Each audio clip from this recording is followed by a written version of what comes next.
Mera Caldwell's life shattered in seconds. Twisted metal, broken bones, and a pregnancy she didn't know existed. But waking up in a hospital suite that cost more than she'd earned in years was just the beginning.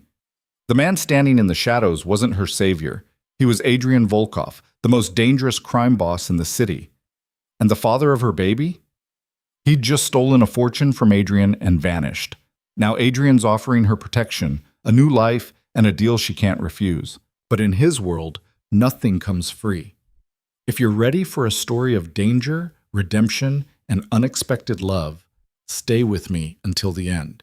Hit that like button and comment with your city so I can see how far this story travels.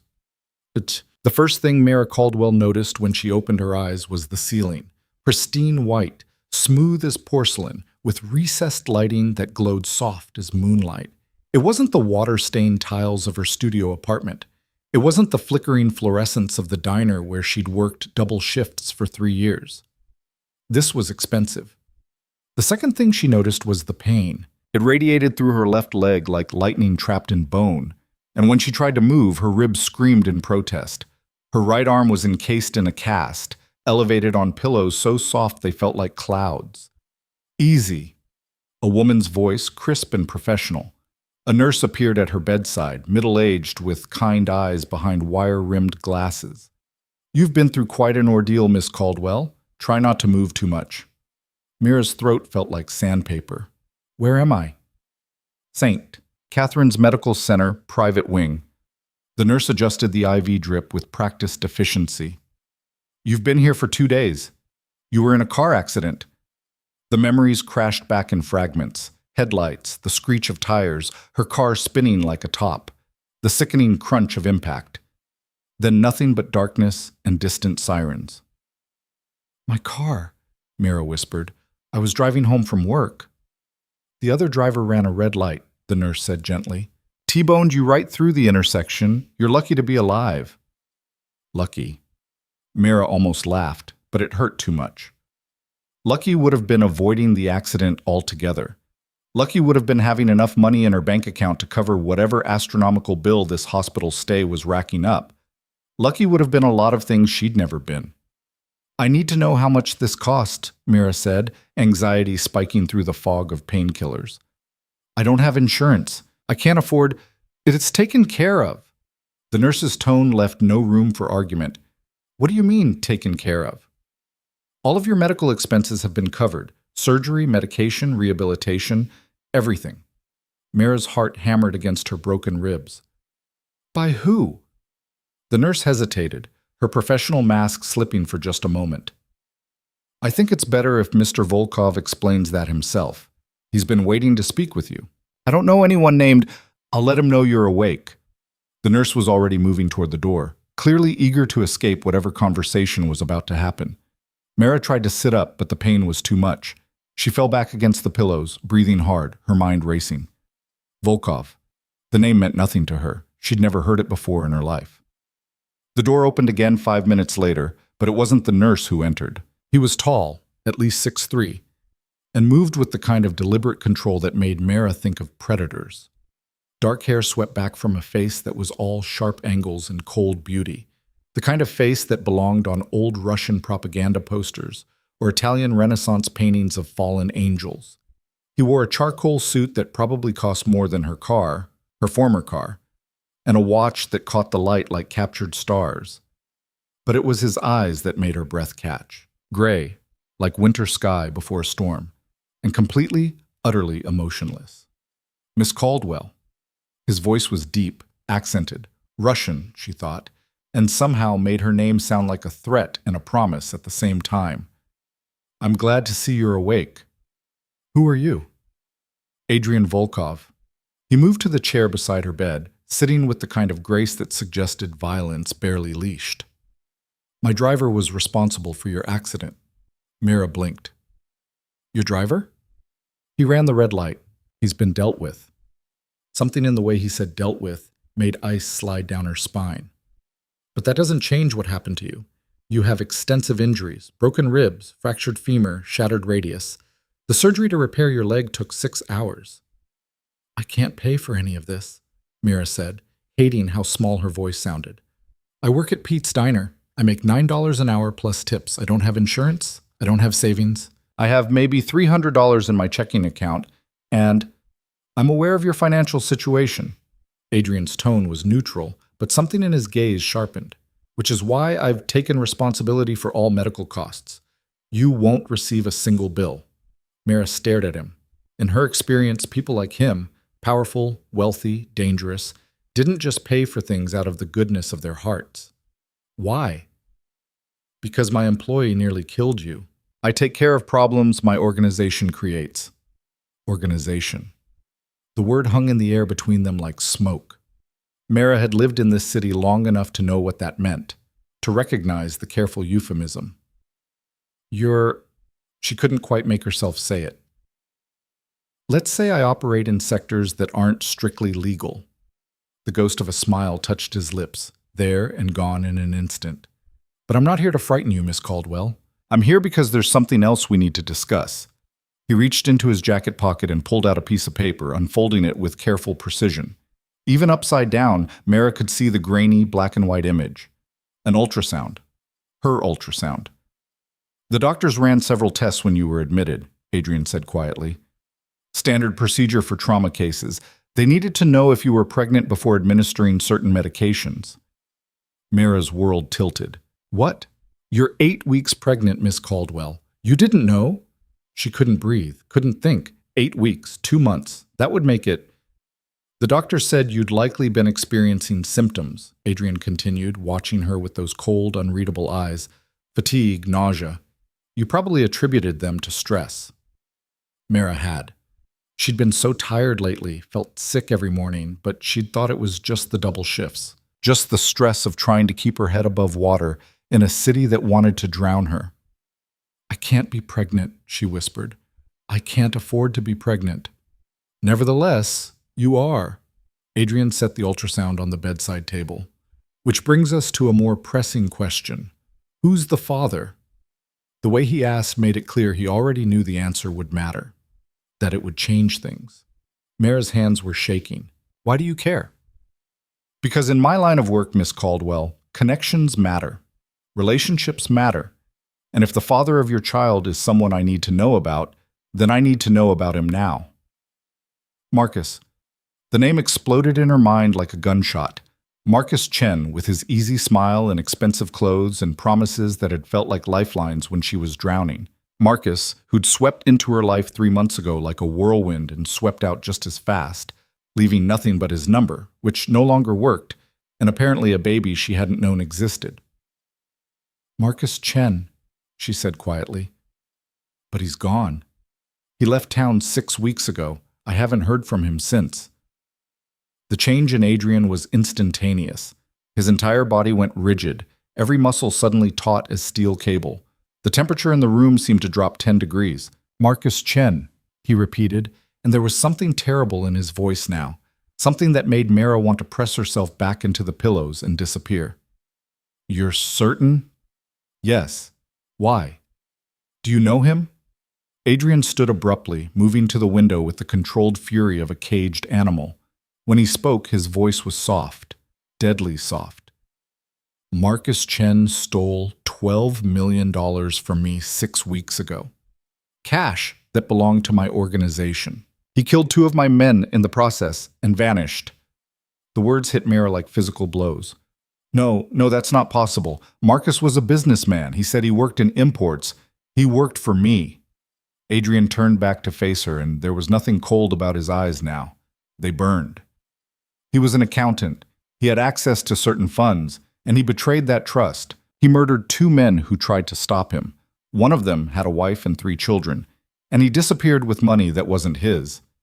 Mera felt bile rising in her throat. I didn't know. I swear I didn't know anything about that. I believe you. Adrian's voice softened fractionally. Marcus was skilled at deception. He made people trust him. It was his greatest talent.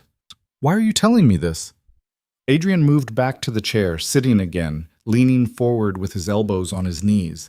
Because you're carrying the child of a man I've been hunting for 6 weeks. A man who's cost me millions and 2 lives.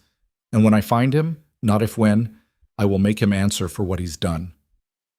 Fear crawled up Mera's spine. And what happens to me? To my baby?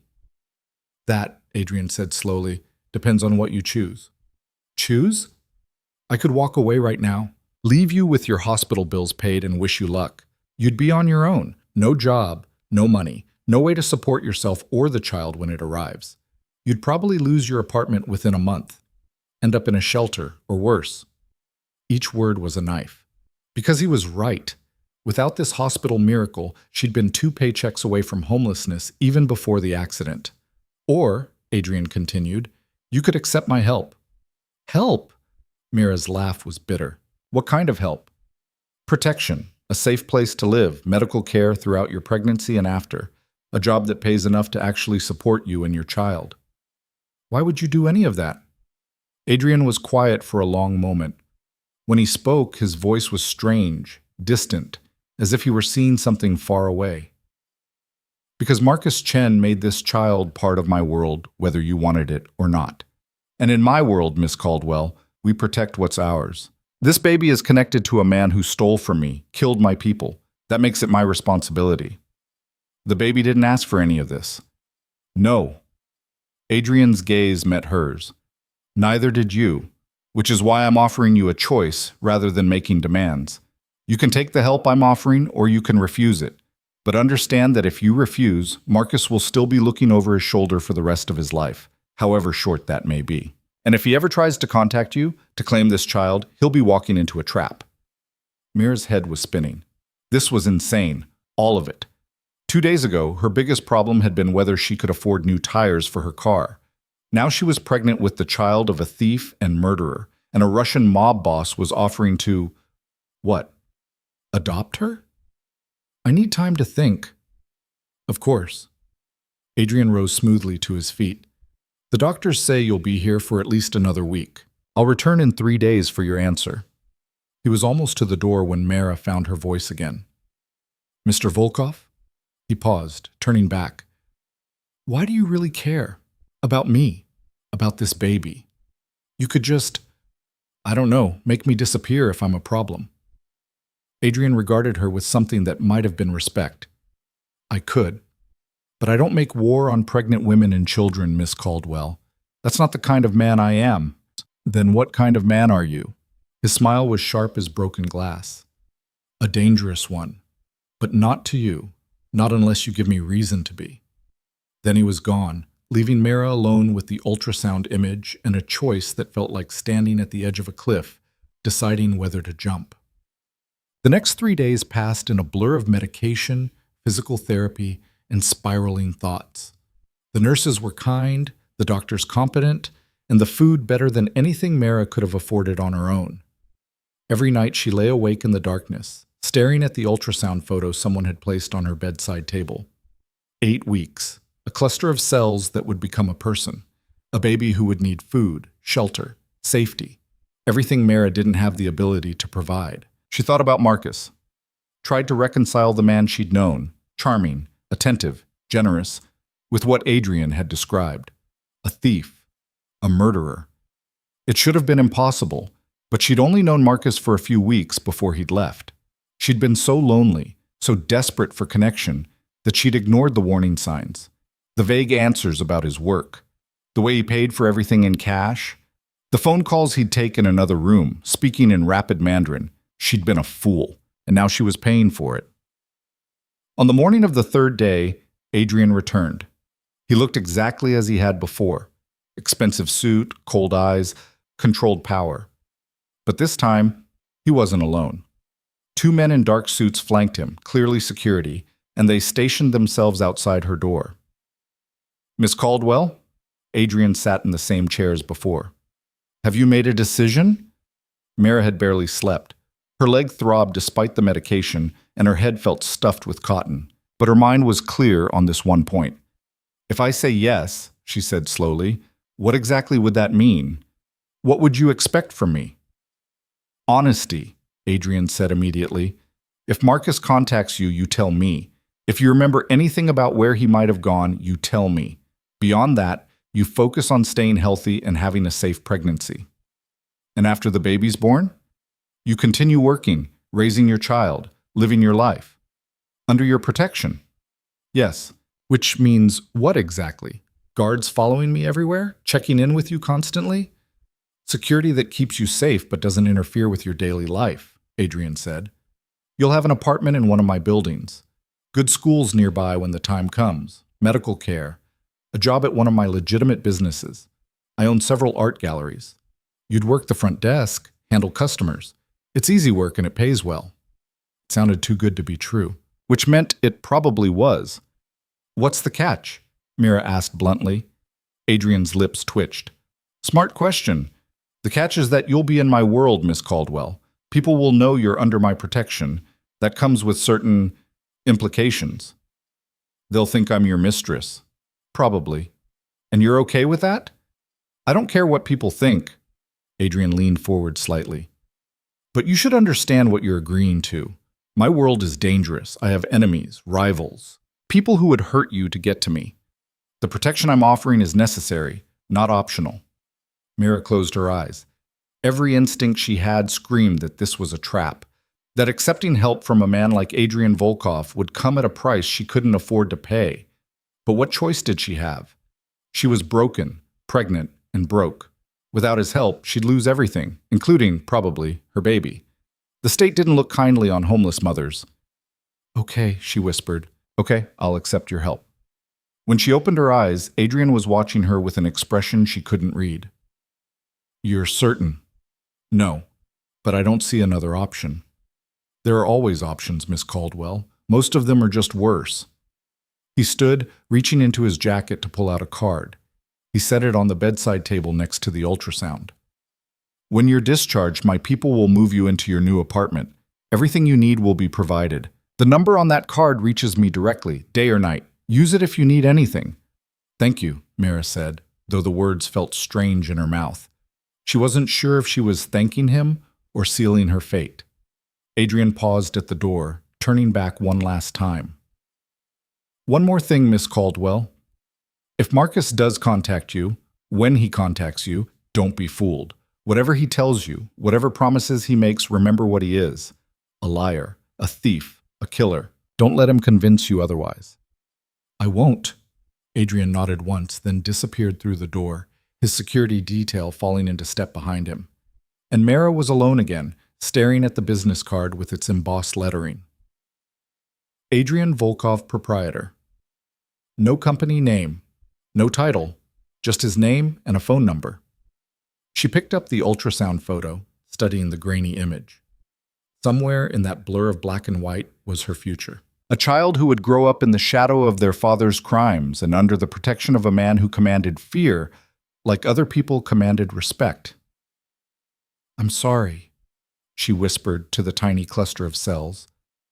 I'm so sorry you're stuck with me as a mother. But she would do better. She had to. This baby deserved a chance at a good life, even if that life started in the most unlikely of circumstances. Mera spent 2 more weeks in the hospital. Physical therapy was brutal, learning to walk again on her repaired leg, building strength in her broken arm. The therapist pushed her hard, but they were kind about it, and she appreciated their honesty about the long recovery ahead. True to his word, Adrian had taken care of everything. She never saw a single bill. When she asked nurses about her account balance, they just smiled and said it was settled. It felt surreal, like existing in a dream where normal rules didn't apply. Adrian himself visited twice more, once to check on her progress. He'd sat quietly while her physical therapist put her through her paces, watching with those unreadable gray eyes. The second time to inform her that Marcus had been spotted in Seattle, but had vanished again before Adrian's people could reach him. He knows I'm looking, Adrian had said, his voice cold. He's running scared. Mera hadn't known what to say to that. Part of her hoped Marcus would run forever, disappear completely. But she knew from the set of Adrian's jaw that he wouldn't stop hunting. Men like Adrian didn't let debts go unpaid. On the day of her discharge, 2 of Adrian's security team arrived with a wheelchair and instructions to take her to her new home. Mera had expected something nice. Adrian clearly had money, but she wasn't prepared for the reality. The building was in the Riverside district, where Mera had only ever gone to stare at store windows she couldn't afford to enter. 15 stories of glass and steel, with a doorman who nodded to the security team like he knew exactly who they worked for. The apartment was on the 8th floor. When they wheeled her inside, Mera forgot how to breathe. Floor-to-ceiling windows overlooked the river. Hardwood floors gleamed in the afternoon sunlight. The furniture was simple but expensive. A gray sectional sofa, glass coffee table, dining table that could seat 6. The kitchen had granite countertops and stainless steel appliances that looked like they'd never been used. "This can't be right," Mera said faintly. "This is too much." "Mr. Volkov's instructions were clear," one of the security men said. His name was Dmitri, and he had the build of someone who could break her in half without trying. "You're to have a safe, comfortable home." "But the building is secure," the other man, Victor, interrupted. "Cameras, keycard access, guard station. You'll be safe here." They gave her a tour. 2 bedrooms, 2 bathrooms. The master bedroom had a king-size bed and an ensuite bathroom with a tub big enough to swim in. The second bedroom was empty, waiting. "For the baby," Dmitri said, seeing where she was looking. "Mr. Volkov said you should furnish it however you like. Send him the receipts." Mera wanted to laugh, or cry. She wasn't sure which. This was more than she'd ever dreamed of, more than she deserved. "There's food in the refrigerator and pantry," Victor added. "If you need anything else, there's a list of approved numbers on the counter. Delivery services, doctors, groceries, all of it's been arranged." They left her alone after that, though she knew they wouldn't go far. Adrian had said she'd have protection, and apparently he meant it. Mera made her way slowly to the windows, leaning on the crutches the hospital had provided. The river spread out below her like a silver ribbon, and across it, the city sparkled in the afternoon light. Somewhere out there was her old life. The studio apartment with the broken heater, the diner with its grease-stained floors, the bus stop where she'd waited in the rain. That life was gone now. She'd stepped through the looking glass into something else entirely, something dangerous and beautiful and terrifying. Her phone buzzed. A new number, unsaved. She almost didn't answer, but something made her thumb the accept button. "Miss Caldwell," Adrian's voice crisp and businesslike. "Dmitri informed me you've arrived. Is everything satisfactory?" "It's too much," Mera said honestly. "This apartment, I don't know how to accept this. You already did, when you agreed to my help. I thought you meant a studio. Maybe a 1-bedroom, not this. You're under my protection now. That means you live somewhere secure, somewhere worthy of that protection." A pause. "Do you like it?" Mera looked around at the beautiful space, the river view, the promise of safety. "Yes," she admitted quietly. "I like it." "Good. Your first shift at the gallery is Monday. Someone will pick you up at 9. Get some rest, Miss Caldwell. You've had a difficult few weeks." He hung up before she could respond. Mera stood there for a long moment, phone in hand, trying to process everything that had happened. 3 weeks ago, she'd been a waitress living paycheck to paycheck. Now she was pregnant, living in luxury, and under the protection of a Russian mob boss who was hunting the father of her child. Her life had become a crime novel, and she had no idea how the story would end. The weekend passed in a strange haze. Mera spent most of it resting, healing, trying to make the apartment feel like home rather than a beautiful cage. She hung the few photos she had, her parents, who'd died in a house fire when she was 19, her best friend from high school, who'd moved to California and gradually stopped calling. She stalked the empty nursery with nothing but hopes and fears. Tried not to think about Marcus, about what Adrian would do when he finally caught up to him. Tried not to think about the baby growing inside her, this innocent life caught in the crossfire of crimes she'd known nothing about. Monday morning arrived with clear skies and cold wind. At exactly 9 a.m., there was a knock on her door. Dmitri stood in the hallway, looking uncomfortable in a suit that couldn't quite hide his shoulders. "Ready, Miss Caldwell?" The gallery was a 20-minute drive through morning traffic. It occupied the ground floor of another expensive building, all clean lines and white walls. The art on display was the kind Mera had only ever seen in magazines, abstract canvases that probably cost more than she used to make in a year, sculptures that looked like frozen moments of chaos. A woman waited inside, 50-ish, elegant in a way that suggested old money, with silver hair cut in a sharp bob. She extended a hand when Mera entered. "Mera Caldwell? I'm Elena Rostova. I manage this gallery for Mr. Volkov." Her accent was Russian, but softer than Adrian's. Cultured. "It's nice to meet you," Mera said, shaking her hand. "Adrian tells me you'll be working the front desk. Have you ever worked in a gallery before?" "No, I was a waitress." Elena's smile was kind. "Then we'll teach you. It's not complicated. You greet customers, answer basic questions, call me if anyone wants to actually purchase something. Most of our clients are by appointment, so it won't be overwhelming." She wasn't wrong. The job was almost shockingly easy compared to the diner. Mera sat at a sleek desk near the entrance, answered calls, made coffee for the occasional client who wandered in. Elena was patient, teaching her about the artists whose work they displayed, the prices they commanded, the careful dance of selling art to people who had more money than sense. It was quiet, clean, safe, and Mera hated how much she loved it. "You're doing well," Elena said at the end of her first week. "Better than I expected, honestly. Adrian's instincts about people are usually good." They were in the back office, reviewing inventory. Mera had been learning the computer system, how to track sales and shipments. "How long have you worked for him?" Mera asked, then immediately wondered if that was too personal. But Elena just smiled. 15 years, since he first came to this country. "What was he like then?" "Younger, angrier." Elena poured them both tea from a pot she kept in the office. He'd lost everything in Russia, his family, his home. He came here with nothing but rage and determination, built everything you see from the ground up. Mera accepted the tea, breathing in the steam. "He seems controlled now." "He is, but the rage is still there underneath. It's what drives him." Elena met her eyes. "Adrian told me about your situation, about Marcus, about the baby. I want you to know that you're safe here. Whatever happens with Marcus, Adrian won't let it touch you." "How can you be sure?" "Because I've seen what happens when Adrian decides to protect someone. He doesn't do it halfway." Elena's voice was gentle. "He's not a good man, Mera. Don't mistake his protection for goodness. But he's a man of his word, and when he promises something, he delivers." Mera thought about that as she rode home that evening. About the difference between good men and men who kept their word. About whether it mattered, in the end, when you were the one being protected.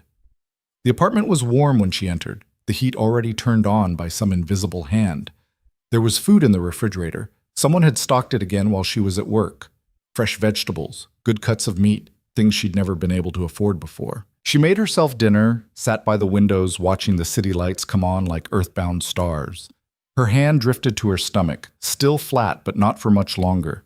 In a few weeks she'd start to show. In a few months there would be a baby, a whole person who would depend on her for everything. The thought was terrifying, but underneath the fear was something else, something that felt almost like hope. Her phone rang. Adrian's number. "Hello? Miss Caldwell, how was your first week?" "Good. Elena's been teaching me a lot." "She says you're a fast learner." There was something in his voice she couldn't identify. "I wanted to let you know that we've had another Marcus sighting, Vancouver this time. He's still moving north." Mira's heart clenched. "Are you going after him?" "My people are. I have other business to attend to." A pause. "How are you feeling? Physically?" The question surprised her. "Better. My leg still hurts, but physical therapy is helping. The morning sickness is worse than the broken bones, honestly." A sound that might have been amusement. "I've been told pregnancy can be difficult." "You have children?" The silence that followed was so complete Mera thought the call had dropped. Then quietly, "No. I had a family once, in Russia. They died in a fire. My wife and daughter. That was a long time ago." Mira's breath caught. "I'm sorry, I didn't know." "Why would you?" Adrian's voice was carefully neutral. "I don't speak of it often, but I wanted you to understand that I know what it means to protect something precious. I know what it means to fail at that protection. I won't fail again." The call ended before Mera could respond. She sat there in the darkness, phone in hand, thinking about the man behind the cold eyes and controlled power. A man who'd lost everything and rebuilt himself into something terrifying. A man who'd promised to keep her safe. She touched her stomach again, felt the flutter of something that might have been the baby moving or might have been her imagination. "I don't know if he's a good man," she whispered to the tiny life inside her. "But maybe he's the right man. For now." Outside, the city glittered with a million lights. each one a life being lived, a story unfolding. And Mera's story, unlikely and dangerous as it was, had only just begun. 3 months slipped by like water through fingers.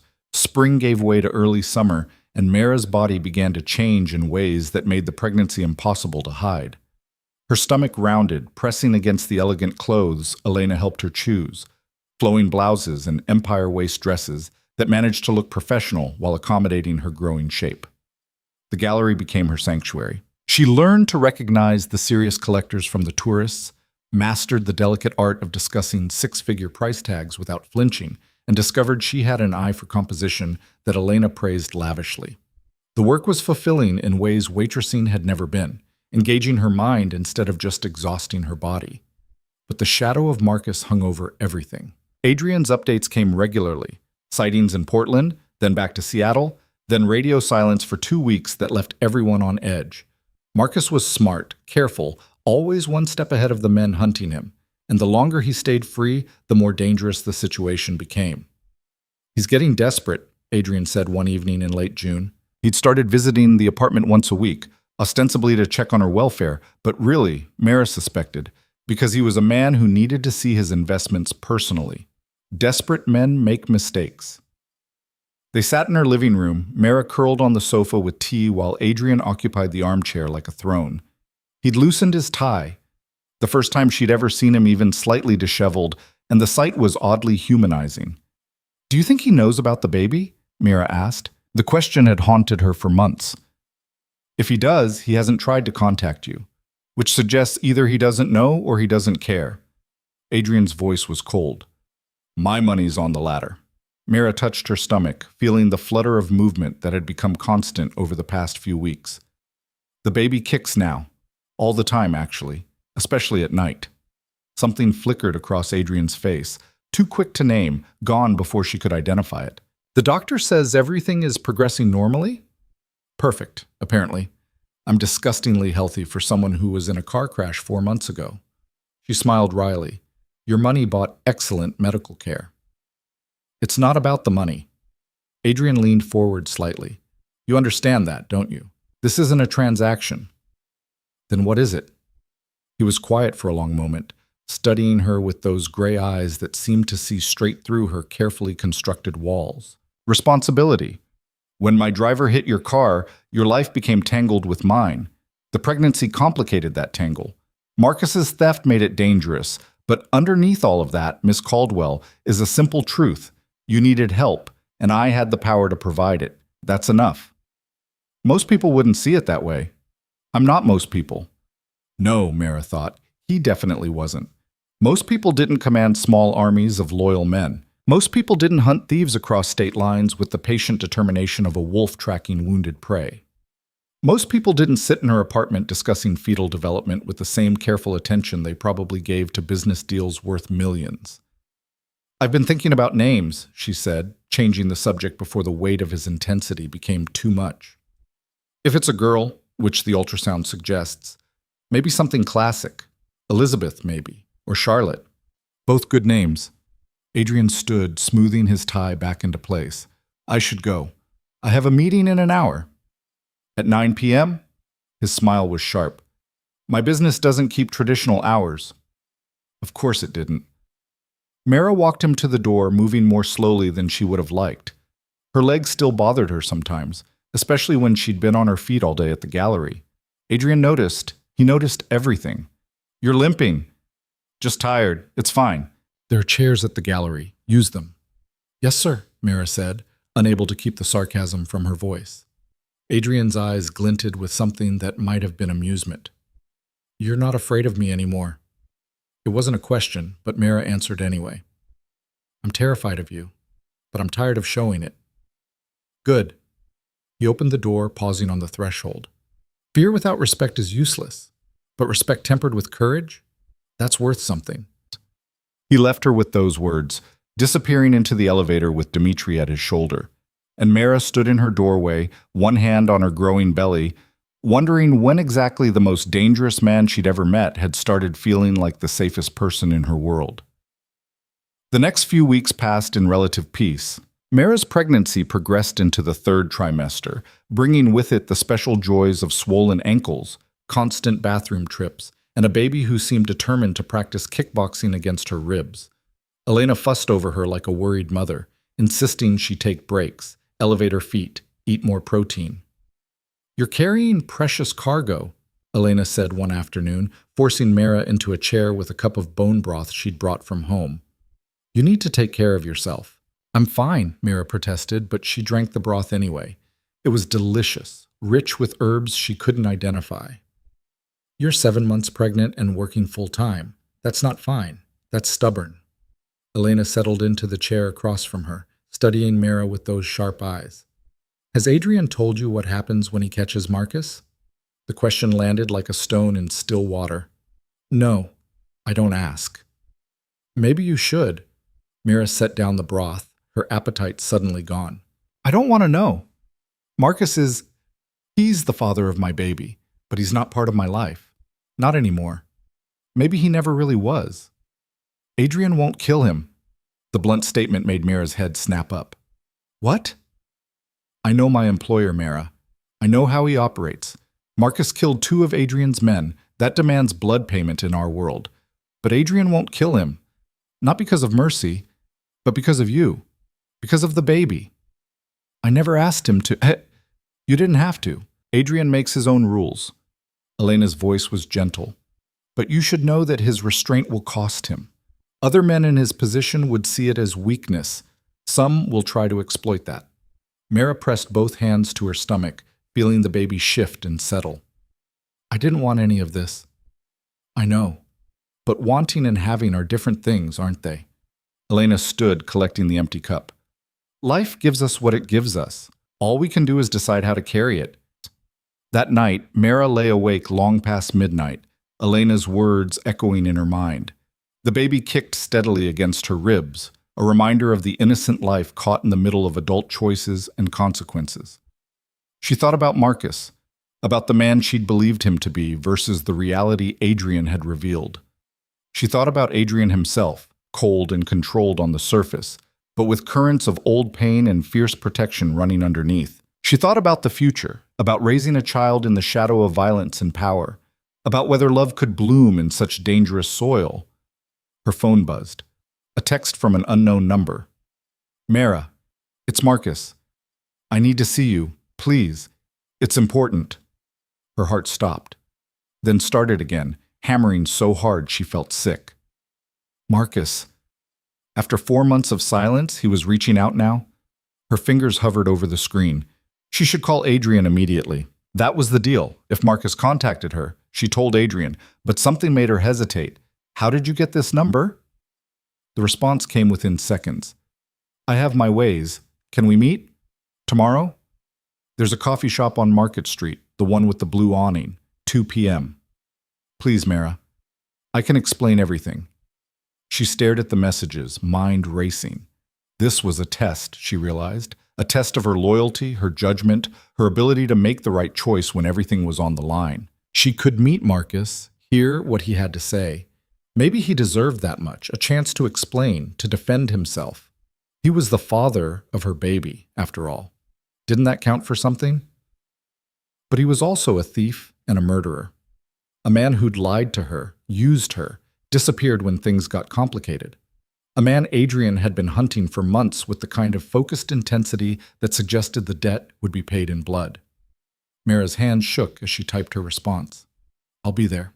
Then before she could second-guess herself, she opened a new message and typed Adrian's number. "Marcus contacted me. Wants to meet tomorrow at 2 p.m. Market Street Coffee Shop, blue awning." I said yes. The reply came so fast she knew Adrian had been awake, probably working despite the late hour. "Good. I'll handle it. Don't go to the meeting. I have to. If I don't show, he'll run again." A longer pause this time. Then, "If you go, you put yourself and the baby at risk. Marcus is dangerous. So are you," Mera typed back. "But I trust you to keep me safe." The silence stretched so long she thought he wouldn't respond. Then her phone rang. Adrian's voice was tight with controlled anger when she answered. "This is a mistake. Maybe, but it's mine to make." You don't understand what you're dealing with. Marcus isn't the man you knew. He's desperate, cornered. That makes him unpredictable. Then come with me. The words were out before Mera could stop them. Hide in the coffee shop. Bring your people. Whatever you need to do. But let me talk to him. Let me hear what he has to say. Why? The single word was sharp as a blade. Why do you need to hear his lies? Because he's the father of my child. Mera's voice broke slightly. Because I need to look him in the eye and know for certain that everything you told me is true. I need closure, Adrian. I can't move forward without it. The silence that followed felt heavy enough to crush her. Then quietly, "You're asking me to use you as bait. I'm offering." "No." Adrian's voice was flat. "Absolutely not. I won't risk you or the baby for the chance to catch Marcus. You won't be risking us if you're there, if your people are there. I'll be safer in that coffee shop with you watching than I am anywhere else in this city." Mera took a shaky breath. "Please, Adrian, I need this. I need." She could hear him breathing, could almost feel the calculation happening on the other end of the line. Adrian wasn't a man who acted on impulse. Every move was measured, considered, planned 3 steps ahead. "If I agree," he said finally, "you follow my instructions exactly. No improvising, no heroics.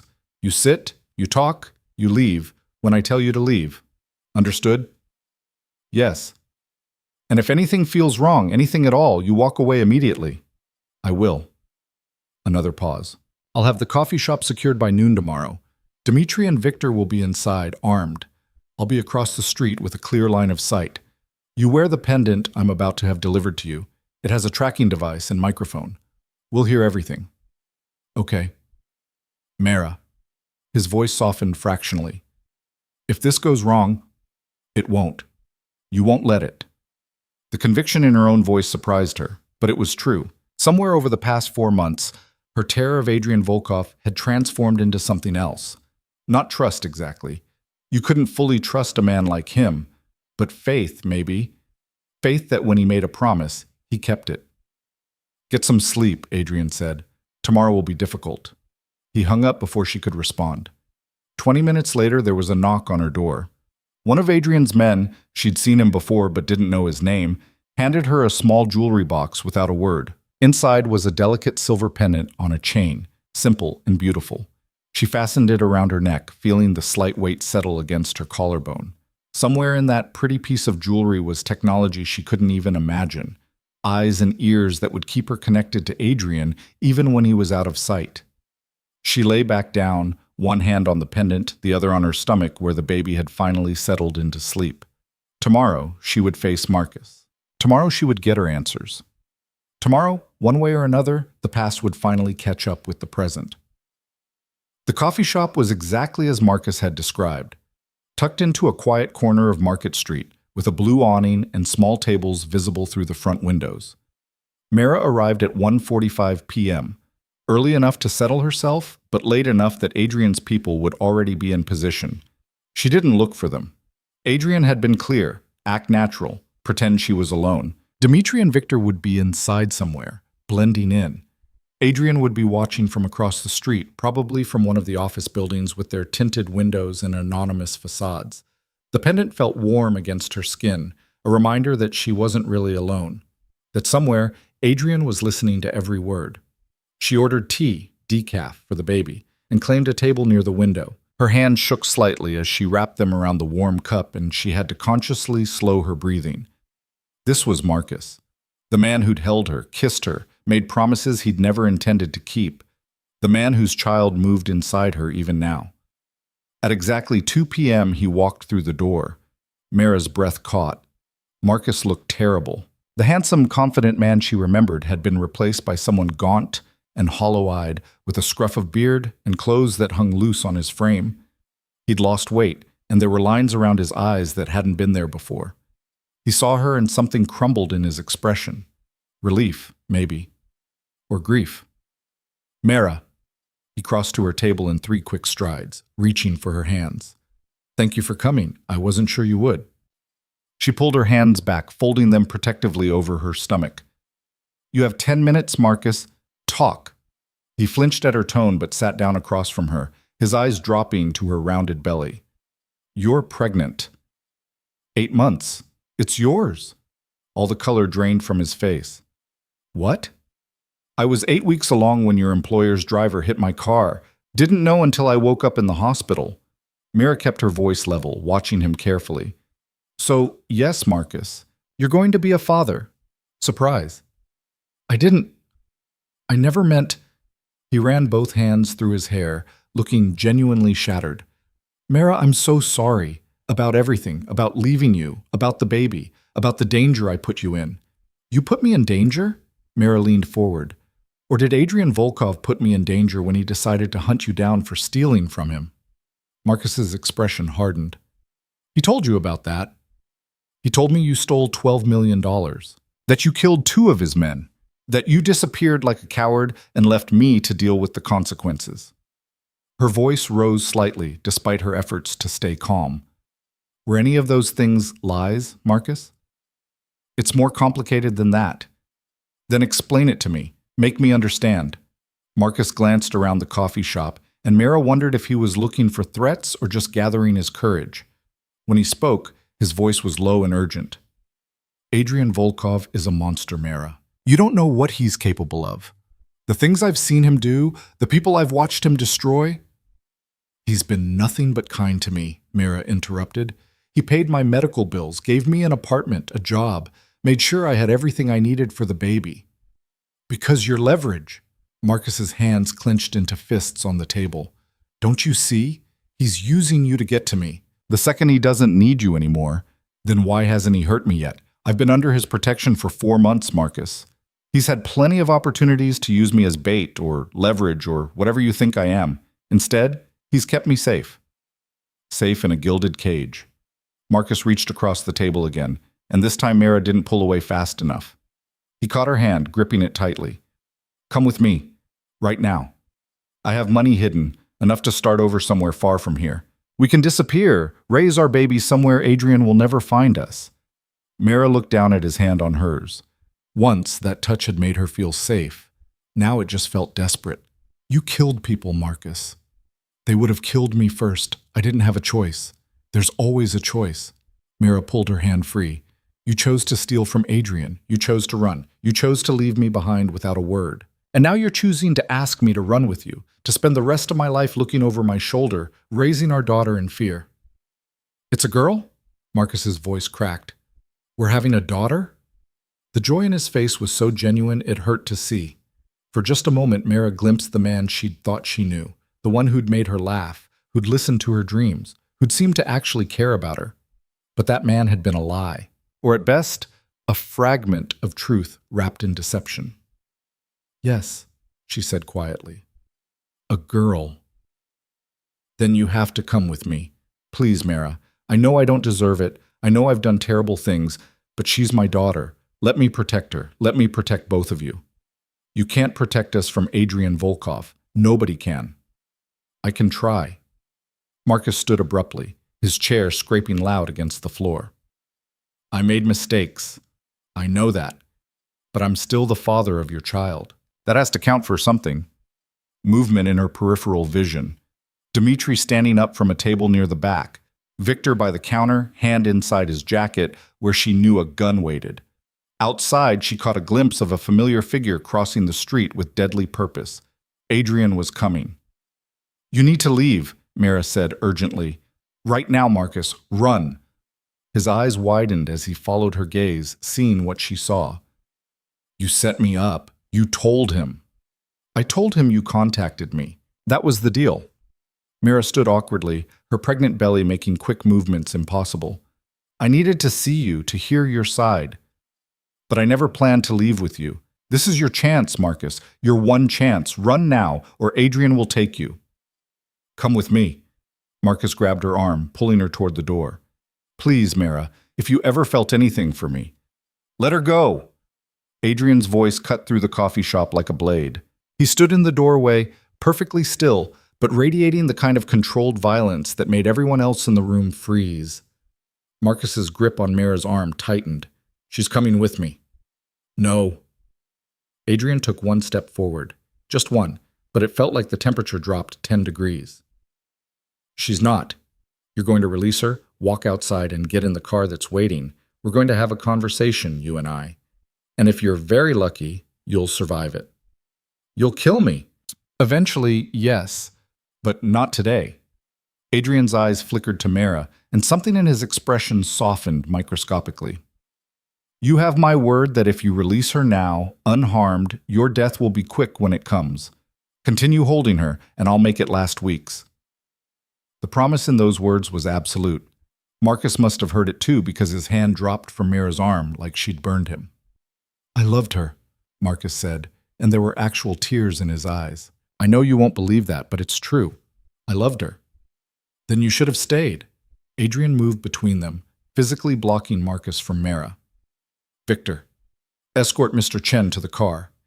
It happened so fast Mera barely registered the movement. Victor was suddenly there, gripping Marcus's arm with the kind of hold that looked gentle but was clearly anything but. Marcus didn't resist as he was led toward the door. At the threshold, he turned back one last time. I'm sorry, Mera, for everything. Take care of our daughter. Tell her I tried. Then he was gone, bundled into a black SUV that pulled away from the curb with quiet efficiency. And Mera was left standing in the coffee shop, trembling, with Adrian watching her with those fathomless gray eyes. Are you hurt? His voice was careful, controlled. No, he wasn't trying to hurt me. He was trying to take you. That's the same thing. Adrian's jaw was tight. You should go home. Dmitri will drive you. What are you going to do to him? What needs to be done? Mera caught his arm before he could turn away. The contact shocked them both. She'd never touched him voluntarily before. His muscles were like steel under the expensive fabric of his suit. You promised you wouldn't kill him today. And I'll keep that promise. But he has information I need, names of people who helped him, places he's hidden money. He'll give me all of it, and then... Adrian's expression was unreadable. Then we'll see. He's the father of my baby. I know. Something flickered in Adrian's eyes, pain maybe, or understanding. That's why he'll die quickly instead of slowly. That's the only mercy I can offer. Mera's hand dropped. She wanted to argue, to plead for Marcus's life, but what could she say? Marcus had killed people, stolen money, made choices that had consequences he couldn't escape. And underneath her sympathy for him was something uglier, relief. Because as long as Marcus was alive, he would be a threat, a loose end, a complication in the fragile peace Adrian had built around her. I need to sit down, she said quietly. Adrian guided her to the nearest chair with surprising gentleness, his hand warm on her elbow. Dmitri, get her water. The water appeared within seconds.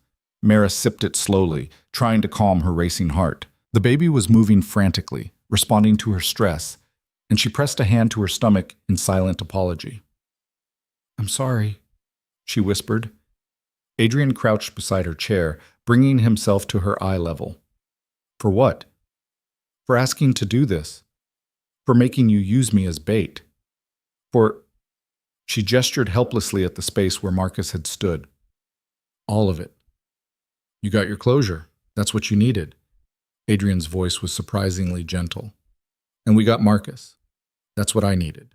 Everyone wins. Except Marcus. Marcus made his choices. Now he lives with the consequences. Adrian stood, offering her his hand. Come on, let's get you home. She let him pull her to her feet, let Dmitri guide her to the car. As they pulled away from the coffee shop, Mera looked back one last time at the place where her past and present had collided. Where the man who'd fathered her child had been taken by the man who'd protected her. She didn't know which of them she should mourn for. Maybe both. Maybe neither. The ride home was silent. Dmitri didn't try to make conversation, and Mera was grateful. She needed time to process, to understand what had just happened and what it meant for her future. Marcus was caught.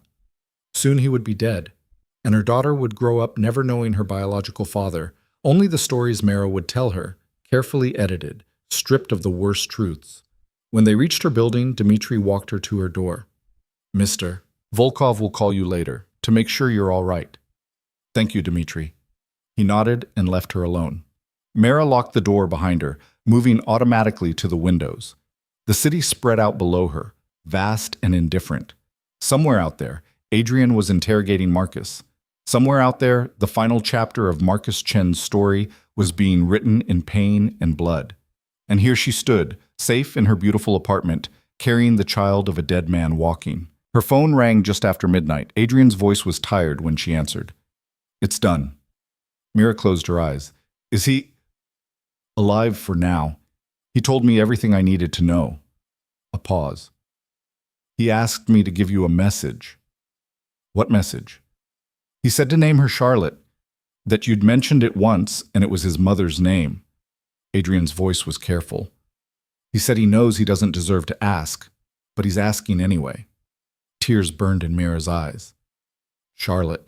The name she'd mentioned in passing months ago, when she and Marcus were still just two people falling in love before everything went wrong. "Okay," she whispered. "Charlotte. Get some rest, Mera. Tomorrow we'll talk about what comes next." He hung up, and Mera stood alone in the darkness, both hands on her belly where Charlotte, she was Charlotte now, officially, kicked and turned.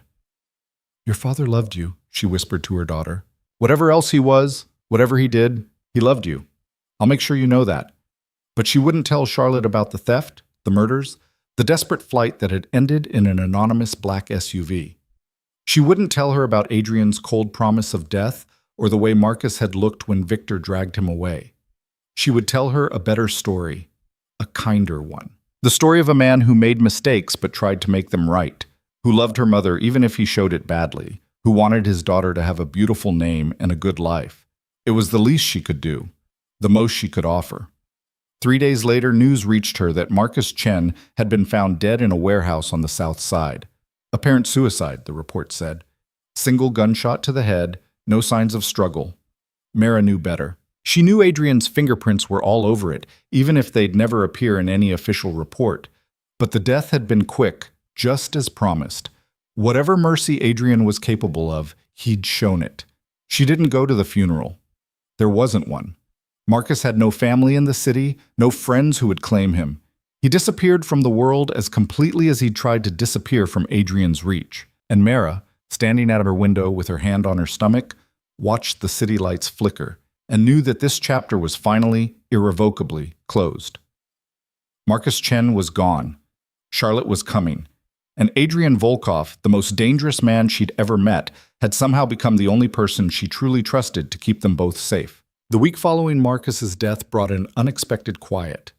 Mera went through the motions of her life, working at the gallery, attending doctor's appointments, preparing the nursery with soft colors and careful hope. But underneath the routine was a strange hollowness, as if the confrontation with Marcus had drained something vital from her. Adrian noticed. Of course he noticed. "You're not sleeping."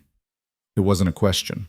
He'd appeared at her door on a Thursday evening, unannounced as always, carrying takeout from the Thai place she'd mentioned liking once, 3 months ago. "I'm sleeping fine." Mera accepted the food, gesturing him inside. This had become their pattern, Adrian visiting once or twice a week, checking on her with the focused attention of a scientist monitoring an important experiment. "You have shadows under your eyes." He followed her to the kitchen, watching as she unpacked containers of pad thai and green curry. "And Elena says you've been distracted at work." "Elena needs to mind her own business." "Elena cares about you, as do I." Adrian leaned against the counter, arms crossed. "Talk to me, Mera." She wanted to laugh at the absurdity of it. The mob boss playing therapist as if he had any framework for understanding normal human grief. But when she looked at him, really looked, she saw genuine concern in those gray eyes. Something almost like understanding. "I don't know what I'm supposed to feel," she admitted quietly. "About Marcus. About what happened.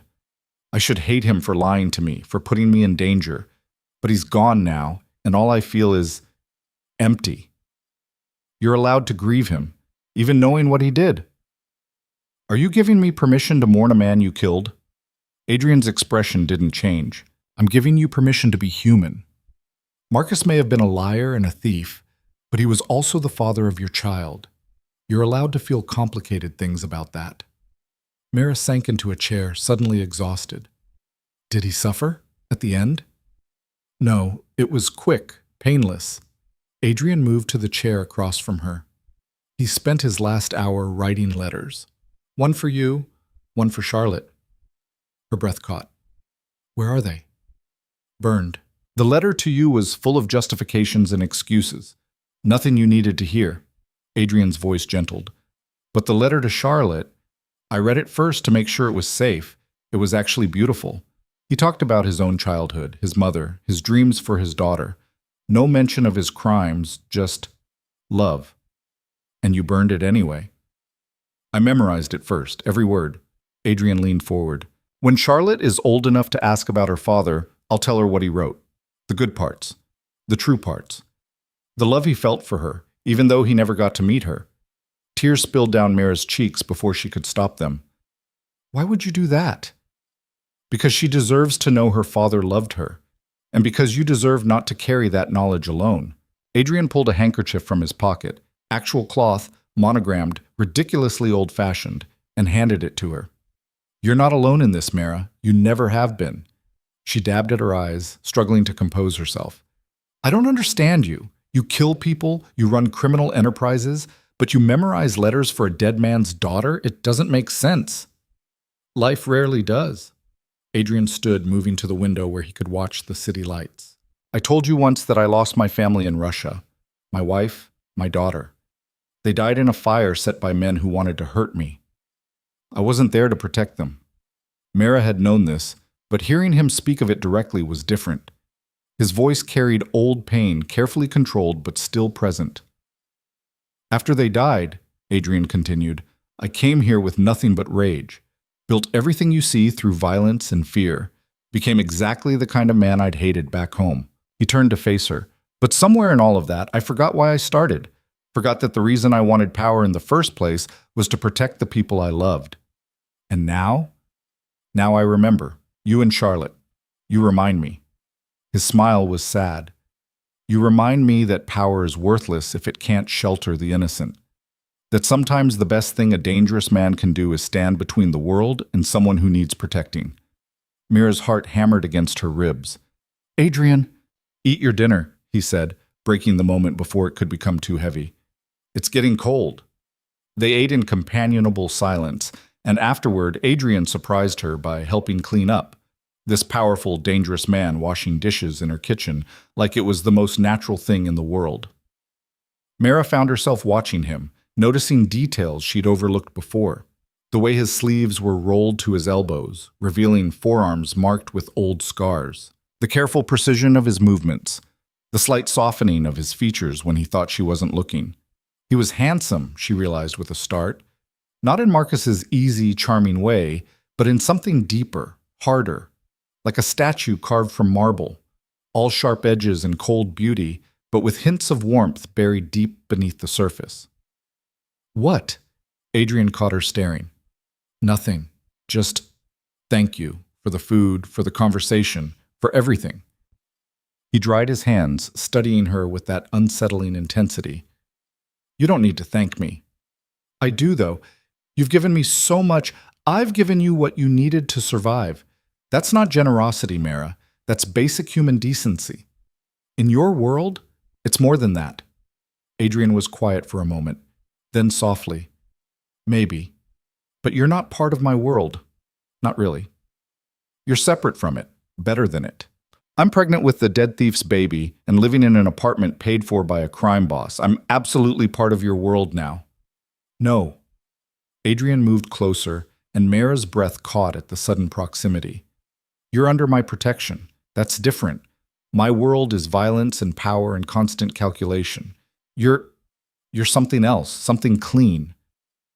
The way he said it, like she was sacred, untouchable, made her chest tight. I'm not clean. I'm just ordinary.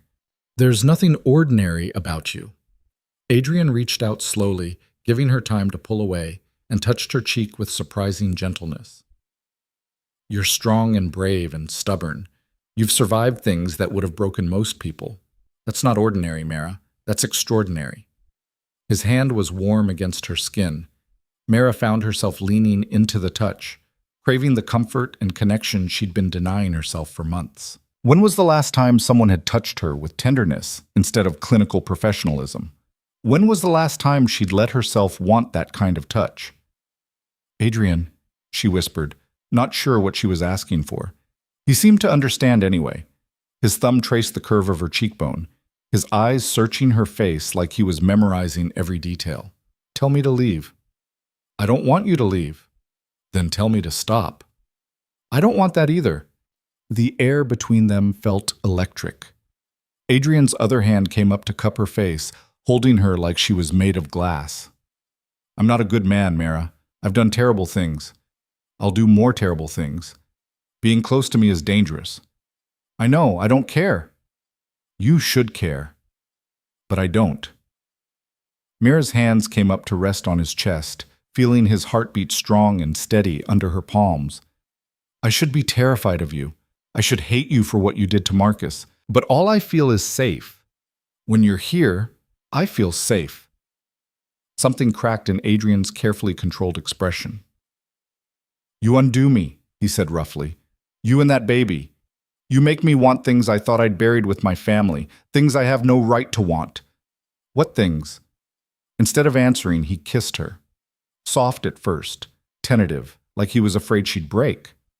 But when Mera responded, rising on her toes despite her unwieldy belly, his arms came around her with fierce possession. The kiss deepened, months of tension and denial pouring into it, and Mera felt something shift inside her chest, something that felt dangerously close to falling. When they finally broke apart, both breathing hard, Adrian rested his forehead against hers. This is a mistake. Probably. I'm twice your age. I run a criminal empire. I killed your baby's father. I know all of that. And you still want this? Want me? Mera pulled back enough to meet his eyes. I don't know what I want. A week ago, I was crying over Marcus. My hormones are insane, my emotions are everywhere, and I'm so pregnant I can barely see my own feet. This might be the worst possible time to start something with anyone, let alone you. But when you're here, I feel less alone. When you look at me like I matter, like I'm worth protecting, I feel... She struggled to find the words. I feel like maybe I could be someone's choice instead of someone's obligation. Adrian's hands framed her face again, his touch impossibly gentle. You're not an obligation. You never were. Then what am I? He was quiet for a long moment, his gray eyes boring into hers. You're the first thing I've cared about in 15 years. You're the reason I wake up thinking about something other than business and revenge. He exhaled roughly. You're dangerous to me in ways you can't possibly understand. Is that a bad thing? I don't know yet. Adrian pressed a kiss to her forehead, chaste and sweet. But I'm willing to find out. If you are. Mera nodded, not trusting her voice. Adrian pulled her close, carefully, mindful of her belly, and they stood like that for a long moment. She could feel his heartbeat, steady and strong, could smell his cologne, something expensive and subtle, could feel for the first time in months like maybe everything would actually be okay. A sharp kick against her ribs made them both jump. Adrian pulled back, eyes wide. Was that... Charlotte, saying hello, Mera laughed, taking his hand and placing it on her stomach. She's been active all day. Another kick, stronger this time. Adrian's expression transformed into something Mera had never seen before. Pure wonder. She's strong. Like her mother, Adrian said quietly, then seemed to realize what he'd implied. I mean, I know what you mean. Mera kept his hand pressed to her belly, watching his face as Charlotte performed what felt like an entire gymnastics routine. She likes you. She's never this active with the doctors. Maybe she knows I'm here to protect her. Adrian's voice was rough with emotion. Both of you. The moment stretched between them, fragile and perfect. Then Adrian's phone buzzed, shattering the peace. He checked it with obvious reluctance. I have to go. There's a situation that needs handling. Dangerous situation? They're all dangerous, but this one particularly so. He squeezed her hand. Stay inside tonight. Keep the doors locked. Dmitri will be in the hallway. Fear spiked through her. What's happening? Marcus's death has created a power vacuum. Some of my rivals think it shows weakness, that I'm going soft because I didn't make an example of him. Adrian's voice went cold. They're testing boundaries, seeing if they can push. And can they? His smile was sharp as a blade. No, they'll learn that tonight. He kissed her once more, quick and hard, then was gone, leaving Mera alone with her racing heart and the baby doing somersaults in her womb. She tried to sleep, but couldn't. Every sound in the hallway made her jump. Every car alarm in the distance sounded like gunfire. She knew Adrian was out there somewhere, doing things she couldn't let herself imagine too closely, and the worry gnawed at her. He'd been right. Caring about him was dangerous, but it was too late to stop now. Her phone rang at 3 a.m. Mera grabbed it, heart pounding, terrified it would be someone calling to tell her Adrian was dead. But it was Adrian himself, his voice steady and calm. I'm outside your building. Can I come up? Of course. 5 minutes later, he was at her door. He looked tired but uninjured, his suit jacket missing and his shirt sleeves still rolled up. There was a spot of blood on his collar that made Mera's stomach clench. Are you hurt? No, not my blood. He moved past her into the apartment, heading straight for her bathroom. May I? She followed, watching as he stripped off his shirt and began washing his hands and arms with methodical precision.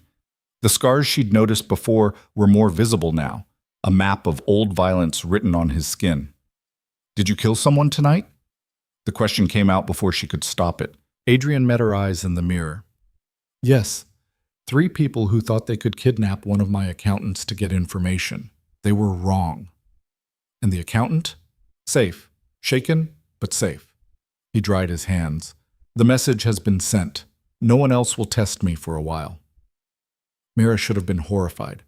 Should have ordered him out, called the police, done something other than stand there watching him like this was normal. Instead, she heard herself ask, "Do you want coffee or something stronger?" Adrian turned to face her, surprise flickering across his features. You're not afraid. I'm terrified. But not of you. Never of you. She moved closer. You did what you had to do to protect your people. I understand that. Do you? Because most people don't. Most people haven't lived the life I've lived, haven't needed the kind of protection you provide. Mera touched his bare shoulder, feeling the tension coiled in his muscles. You're not a monster, Adrian. Monsters don't memorize letters for dead men's daughters. They don't wash dishes or get excited about baby kicks. They don't look at ordinary waitresses like they're worth protecting. You're not ordinary, Adrian said again, his voice rough. And I'm not here because I had to protect my people tonight. I'm here because after violence and blood, the only thing I wanted was to see you, to make sure you were safe. I'm safe. We both are. He pulled her close and Mera went willingly, pressing herself against his bare chest and listening to his heartbeat slowly return to normal. They stood like that for a long time, drawing comfort from each other in the quiet hours before dawn. Finally, Adrian stirred. I should go. Let you sleep. Stay. The word was out before Mera could second-guess it. Please, just stay. Mera, not for anything improper. Just, I don't want to be alone tonight. And I don't think you do either. Adrian searched her face, then nodded slowly. All right, but I sleep on the couch. Deal. She gave him a blanket and pillow, watched him settle onto her sofa with the careful movements of a man used to sleeping in uncomfortable places. He looked strange there. This powerful, dangerous man folded onto her furniture like a normal person. Good night, Adrian. Good night, Mera. She went to bed but left her door cracked open, comforted by the knowledge that he was there, that between her and the world was a man who would kill to keep her safe. It should have been terrifying. Instead, it felt like peace. The next morning, Mera woke to the smell of coffee and something sweet. She padded out to the kitchen to find Adrian, dressed again, looking impeccable despite sleeping on a couch, making breakfast. You cook? I have many talents. He slid a plate of French toast toward her. Eat. You need your strength. The domesticity of it was surreal, but Mera sat and ate, watching Adrian move around her kitchen with easy familiarity. He'd found the good maple syrup she kept hidden, the butter, even the fresh strawberries in the back of the refrigerator. This is really good, she admitted. My mother taught me. Before... He didn't finish the sentence. Didn't need to. They ate in comfortable silence. Then Adrian's phone buzzed. It seemed to never stop, and he checked it with a frown. More trouble? Always. But he set the phone down. Nothing that can't wait an hour. You don't have to stay. I know you're busy. I'm exactly where I want to be. Adrian's eyes met hers across the table. I meant what I said last night, Mera, about you being the first thing I've cared about in 15 years. I'm not good at this, at caring, at being close to someone, but I want to try. If you'll let me. Mera's heart hammered. What exactly are you asking? I'm asking if you'll let me be part of your life, not as your protector or your employer, but as... He hesitated. As whatever we could be together. Even though I'm about to have another man's baby? Especially because of that. Charlotte is innocent in all of this. She deserves a father who will love her unconditionally. And you deserve someone who sees you as more than an obligation or a convenience. Adrian reached across the table, taking her hand. I can't promise to be perfect. I can't promise to always make the right choice or say the right thing. But I can promise to protect you both with everything I have. To be there, every day, in whatever way you need.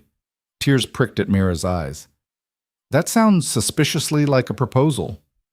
Not yet, but someday, maybe. His smile was soft. First, let's just try dating.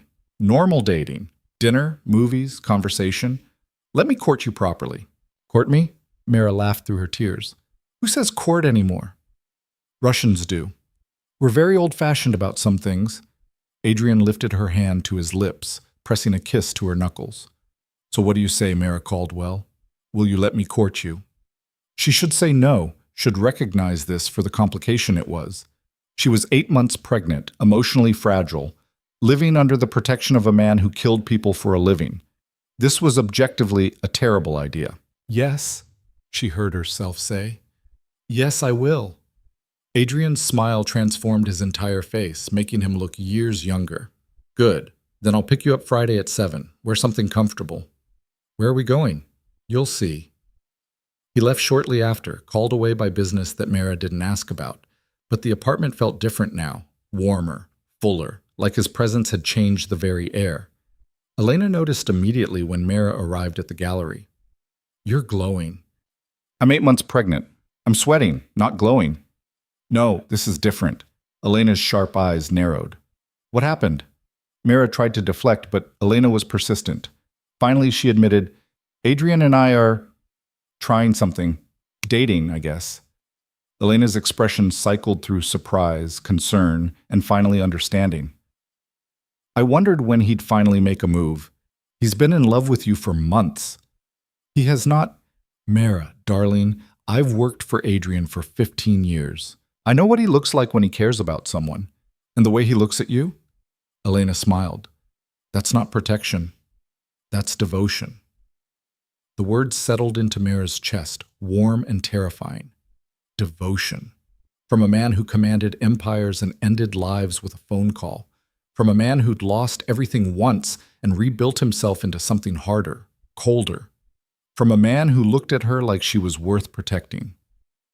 The rest of the week passed in a blur of anticipation and nerves. Friday arrived faster than Mera expected, bringing with it a level of anxiety she hadn't felt since high school. What did one wear on a date with a mob boss, especially when 8 months pregnant? She settled on a soft blue dress that accommodated her belly, paired with comfortable flats. Minimal makeup. She was too tired for anything elaborate. Her reflection in the mirror showed a woman on the edge of something new and frightening and wonderful. Adrian arrived exactly at 7, looking devastating in dark jeans and a black sweater that somehow made him look both casual and dangerous. His eyes went soft when he saw her. You look beautiful. I look like I swallowed a beach ball. A beautiful beach ball. He offered his arm. Ready? The car, a sleek Mercedes driven by Victor, took them not to a fancy restaurant as Mera had expected, but to a converted warehouse district on the river. Adrian guided her inside a building marked only with a number, up an elevator to the top floor. The doors opened onto a rooftop garden unlike anything Mera had ever seen. String lights hung between potted trees, creating a canopy of warm light. A table for two sat in the center, already set with elegant simplicity, and beyond it, The city spread out in all directions, a carpet of lights under the deepening sky. Adrian, I wanted somewhere private, somewhere we could talk without interruption. He pulled out her chair. The chef is downstairs. He'll send up courses when we're ready. They ate slowly, talking about everything and nothing. Adrian asked about her childhood, her parents, her dreams before everything went wrong. Mera found herself sharing things she hadn't told anyone, the books she'd loved, the places she'd wanted to travel, the future she'd imagined before poverty and survival became her only concerns. In return, Adrian shared carefully selected pieces of his past. His childhood in St. Petersburg, his mother's love of music, his father's quiet strength, the wife he'd loved and lost, the daughter who'd been 4 years old when she died, with dark curls and a laugh like bells. Her name was Anya, he said quietly. She would have been 19 now, probably in university, breaking hearts. You still love them, your wife and daughter. Always. But loving them doesn't mean I can't love again. Adrian's eyes met hers. I spent 15 years convinced that part of me died with them, that I'd never want to protect anyone, never care about anyone, never let myself be vulnerable again. And then I walked into your hospital room and saw you, broken and brave and pregnant, and something shifted. What shifted? I remembered that life continues, that new love doesn't erase old love, it just makes room beside it. He reached across the table, taking her hand. You make me want to be the man I was before everything went wrong, the man who cared about more than power and revenge. Mera squeezed his hand, throat tight with emotion. I'm not sure I'm worth all that. Let me be the judge of that. They finished dinner as the sky turned from blue to black, the city lights growing brighter around them. Adrian told her about the legitimate businesses he was building, art galleries like the one where she worked, import companies, real estate. His plan to slowly transition away from the criminal enterprises that had built his empire. It won't happen overnight, he admitted. I have obligations, debts, alliances that can't be broken easily, but in 5 years, maybe 10, I could be legitimate, clean. Why? You have power now, money, respect, and enemies, constant danger, a life where I can't sleep without worrying someone will put a bullet in me. Adrian's voice was fierce. I want better than that. For myself. For you. For Charlotte. The casual way he included Charlotte in his future plans made Mera's heart skip. She's not your daughter. Not biologically. But if you'll let me, I'd like to be her father in every way that matters. To raise her, protect her, love her as my own. Adrian stood, moving around the table to kneel beside her chair. I know it's too soon. I know we're just starting this. But I need you to know my intentions, Mera. I'm not playing games. I'm not trying to control you or own you. I just want the chance to build something real with you, a family, a future, a life where Charlotte grows up safe and loved and never has to know the violence that created her circumstances. Mera touched his face, feeling the rough stubble of his jaw. You really mean that? Every word. She leaned down, awkward with her belly, and kissed him. Soft and sweet and full of promise. When they broke apart, both smiling, Adrian rested his hand on her stomach. Charlotte kicked immediately, as if in approval. She likes you, Mera whispered. The feeling is mutual. Adrian pressed a kiss to Mera's belly, then to her forehead. Come on, let me take you home before you fall asleep in your chair. The drive back was quiet, comfortable. Adrian walked her to her door, kissed her goodnight with restrained passion, and left her floating on a cloud of hope and possibility. But peace, Mera was learning, never lasted long in Adrian's world. 3 days later, everything shattered. She was at the gallery when Dmitri appeared, his face grim. Miss Caldwell, we need to leave, now. What's wrong? No time to explain. Mr. Volkov's orders. You're going somewhere safe until the situation is resolved. Elena appeared from the back office, her expression tight. Go with him, Mera. Don't argue. The fear in Elena's voice killed any protest. Mera grabbed her purse and followed Dmitri to the waiting car. Victor was already there, tense and alert. What's happening? Mera demanded as the car pulled into traffic faster than was safe. War, Dmitri said grimly. The Kozlov family thinks Mr. Volkov's protection of you and handling of Marcus shows weakness. They've declared their intention to take his territory. And to make their point, they've put a price on your head. The words hit like physical blows.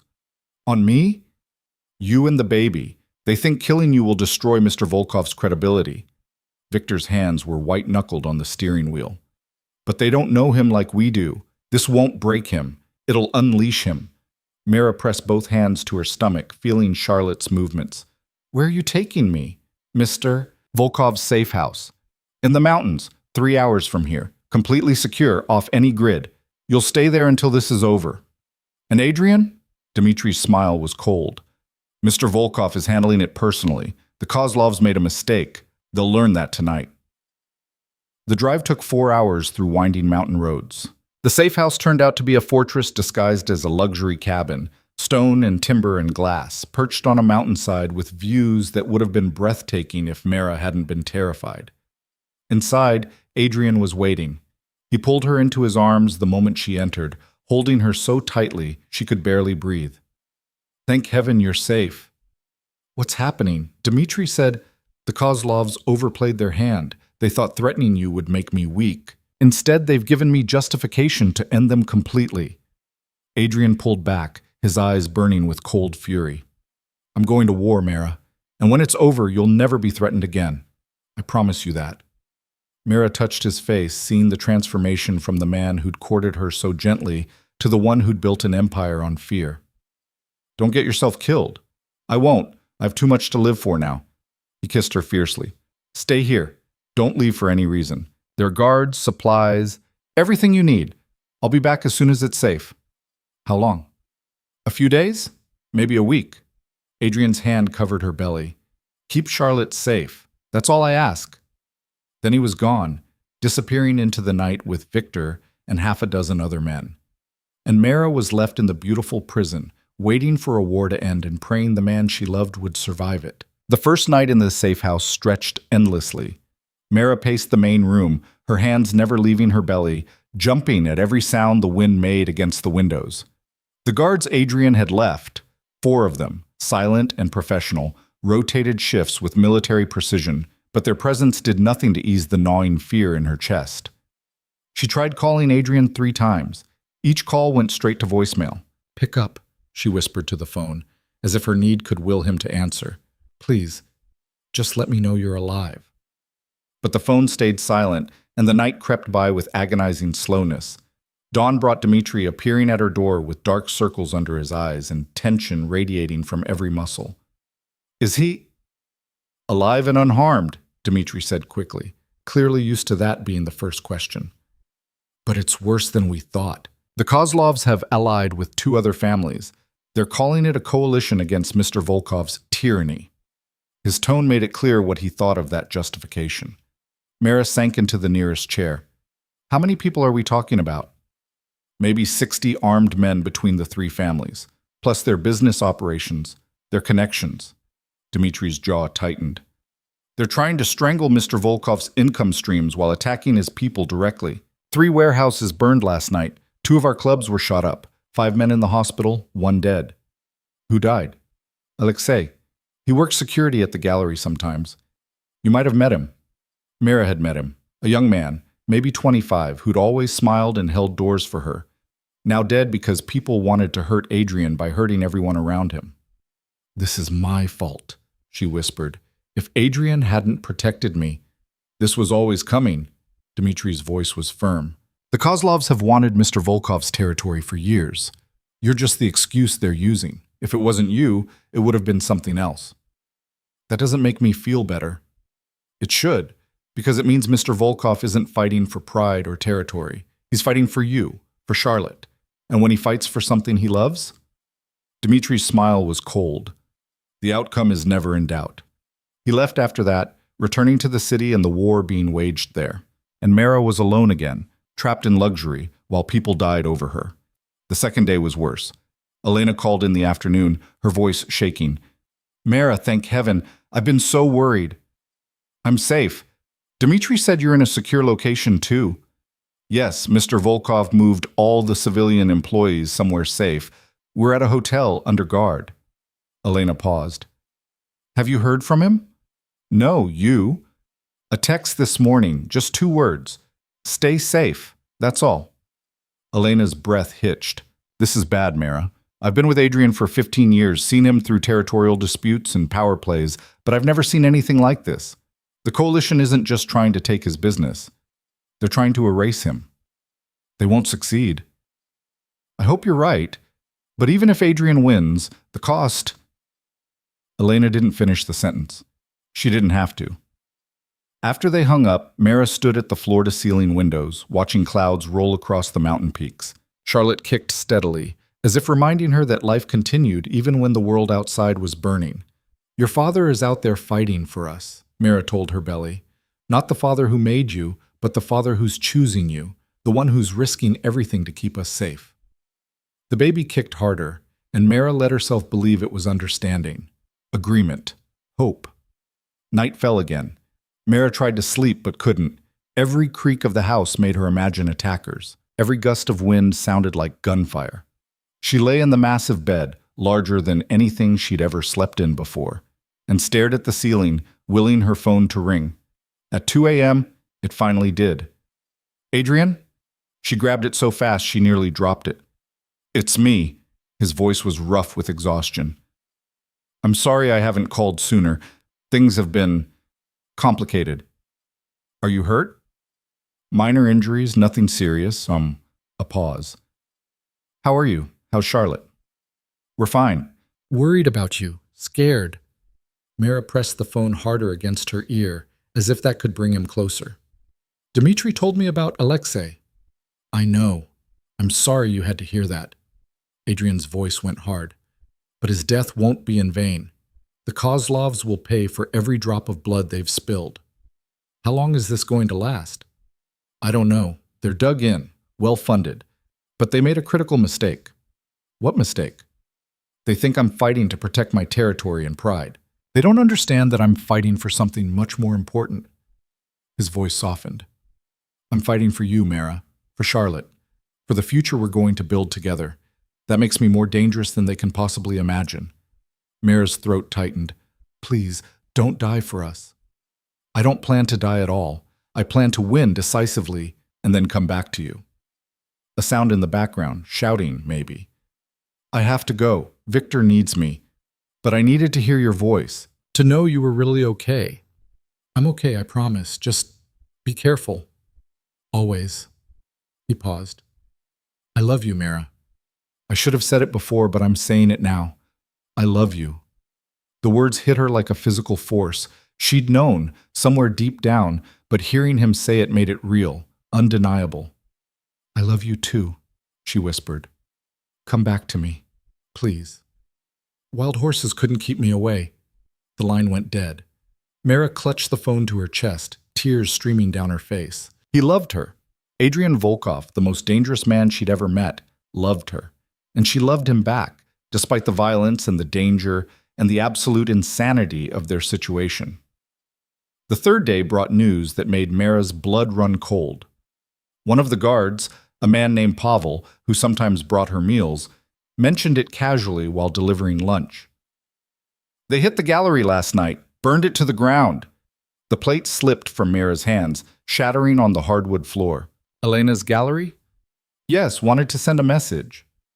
Pavel started cleaning up the broken ceramic, not meeting her eyes. No one was hurt. Building was empty, but the art, the records, all gone. Mera thought of the beautiful space where she'd found purpose and peace, the paintings and sculptures she'd learned to love, Elena's careful curation, the appointments book filled with wealthy collectors, the quiet dignity of the work, all of it gone.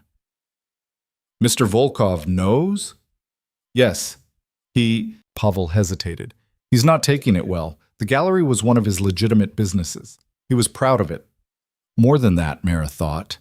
It was where he'd given her a new life, where she'd started to believe she could be something more than a struggling waitress. Destroying it was destroying a symbol of the future Adrian was trying to build. She spent the rest of the day in a fog of grief and rage. This was her fault. If she'd never accepted Adrian's help, never let him into her life, none of this would be happening. The gallery would still stand. Alexei would still be alive. Adrian wouldn't be risking everything in a war that had her at its center. That night, she barely touched her dinner. The guards exchanged worried looks but didn't comment. What could they say? Their world was burning, and everyone was just trying to survive.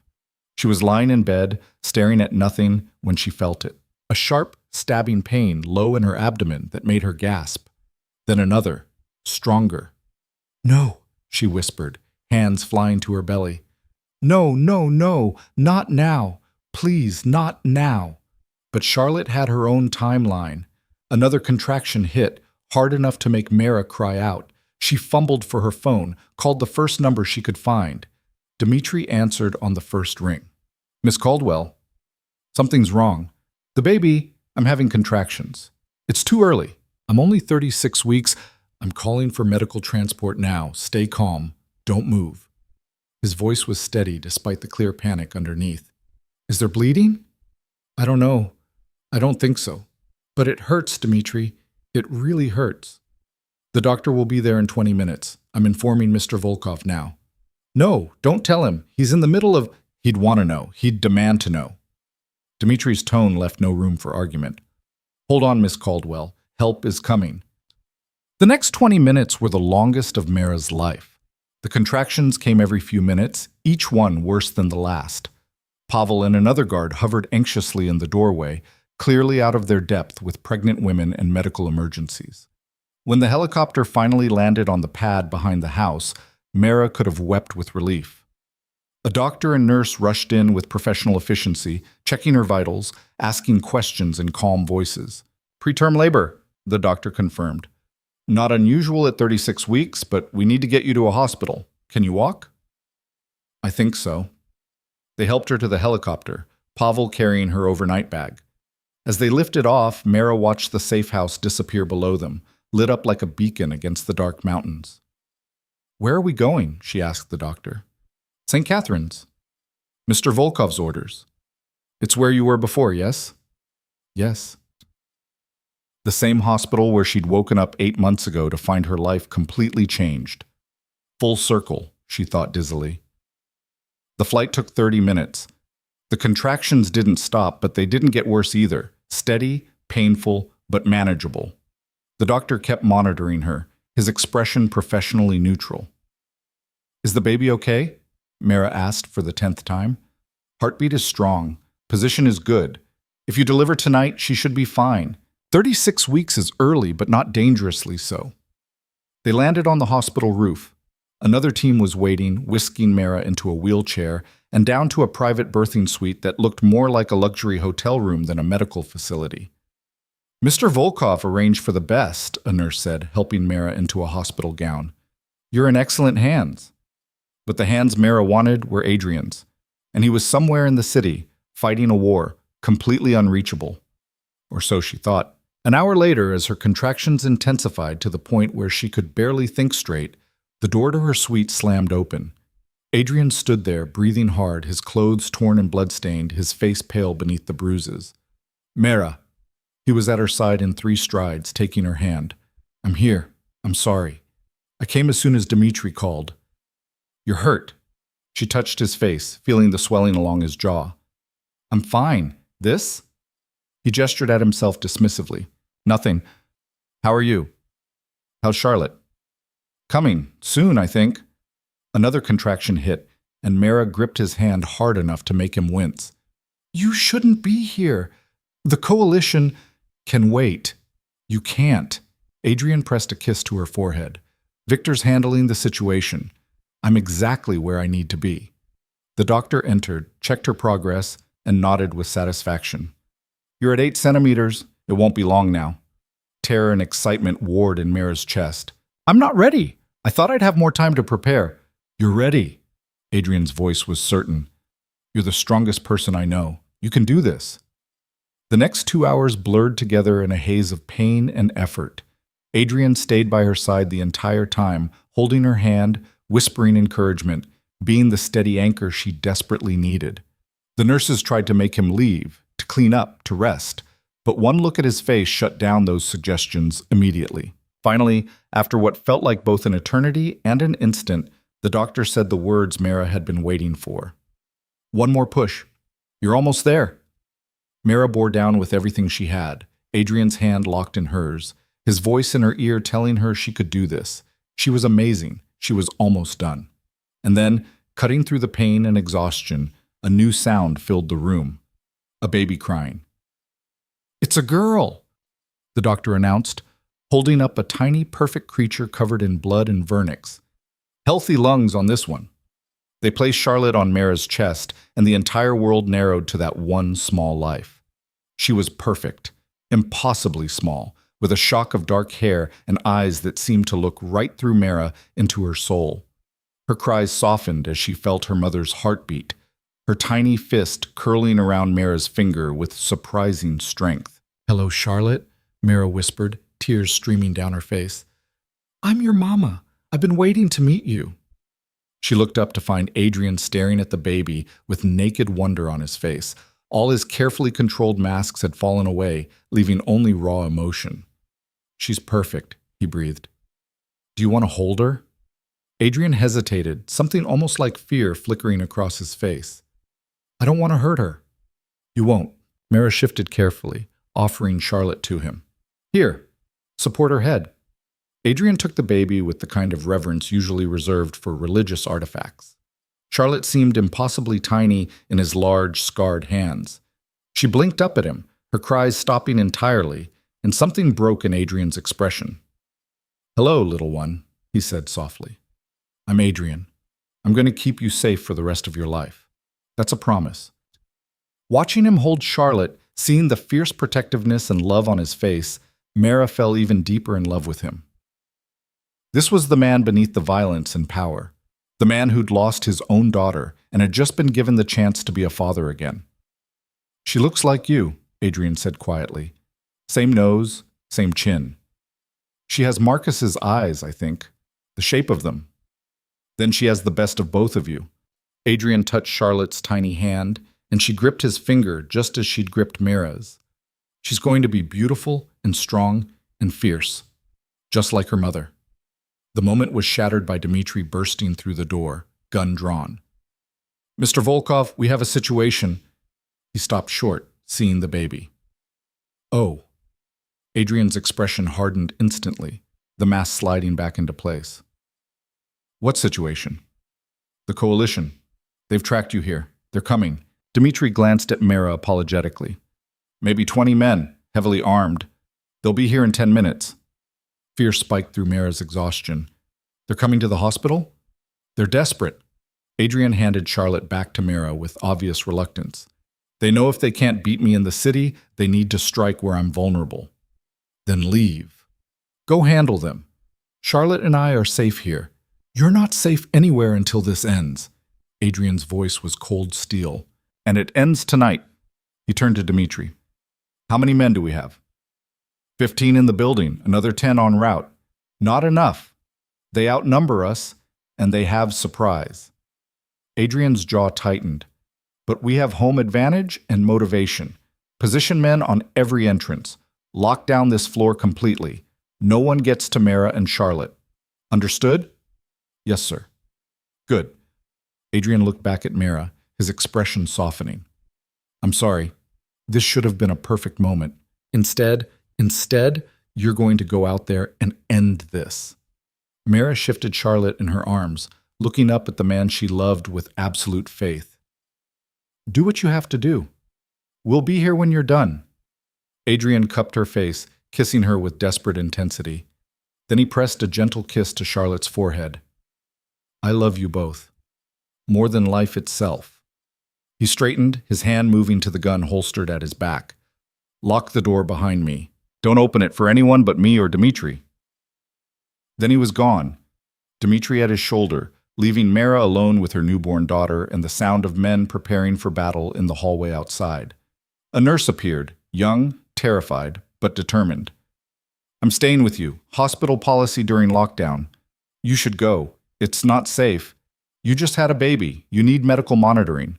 The nurse checked Mera's vitals with shaking hands. "Besides, I volunteered. Mr. Volkov saved my brother from a drug debt 2 years ago. I owe him."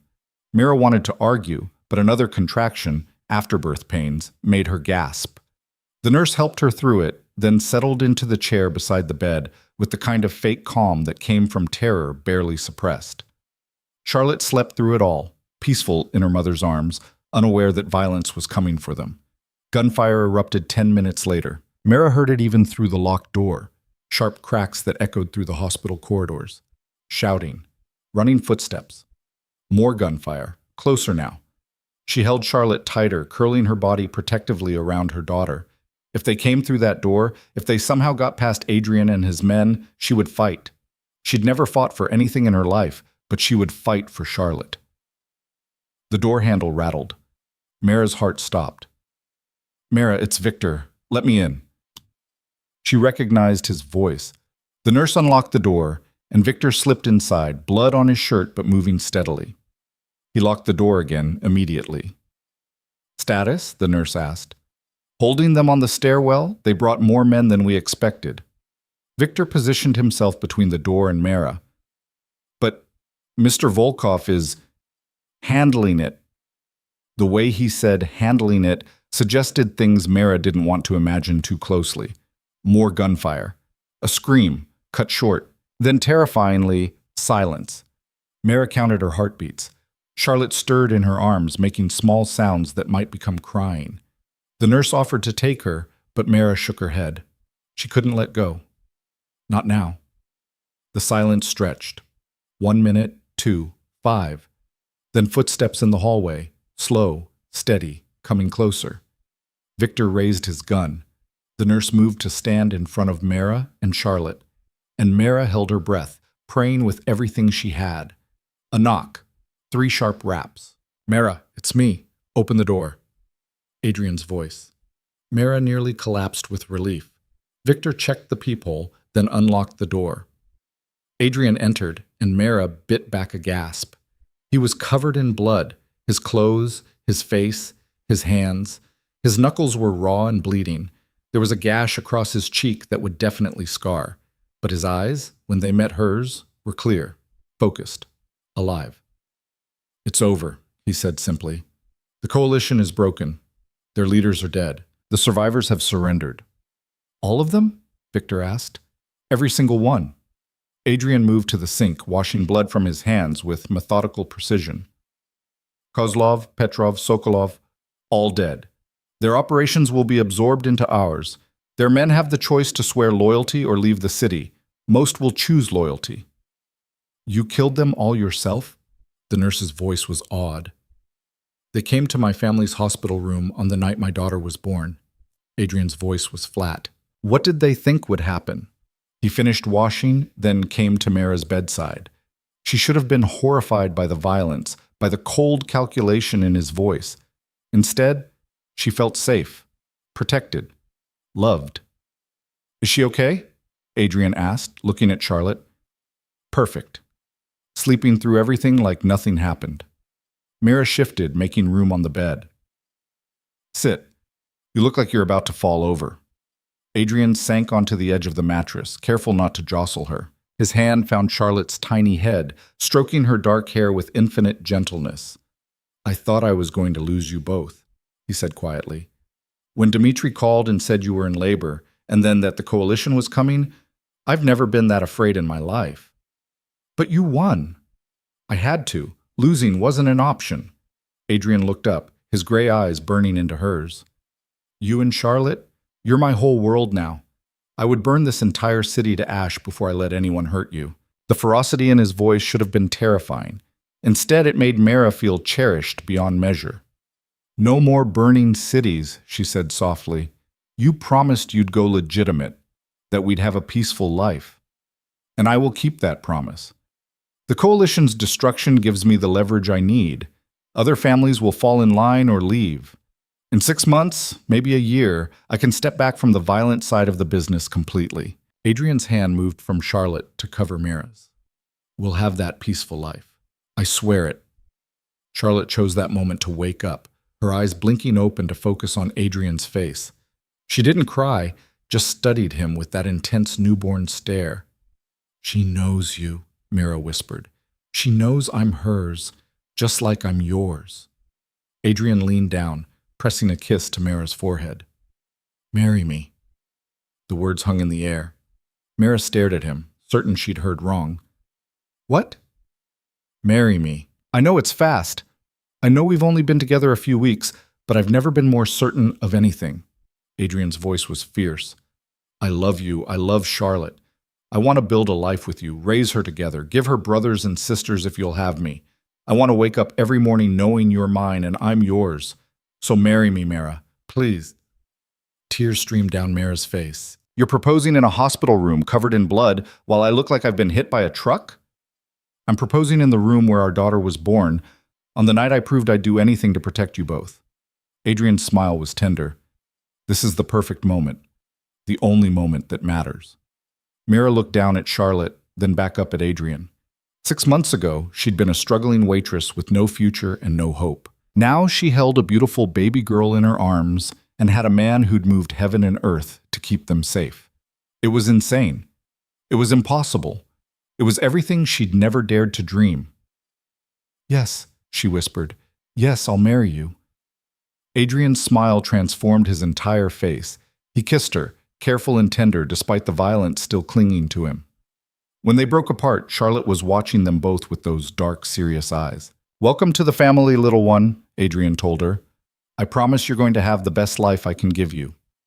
Safety, love, every opportunity in the world. And you'll never, ever have to be afraid. Charlotte's tiny hand reached out, grabbing Adrian's finger with that same surprising strength. And in that moment, watching the most dangerous man she'd ever met melt under the grip of a newborn, Mera knew everything was going to be okay. The war was over, Charlotte was safe, and their future, strange and unlikely and beautiful, was just beginning. The hospital kept Mera and Charlotte for 3 days. Standard procedure for early deliveries, the doctor said, but Mera suspected Adrian had something to do with the extended stay.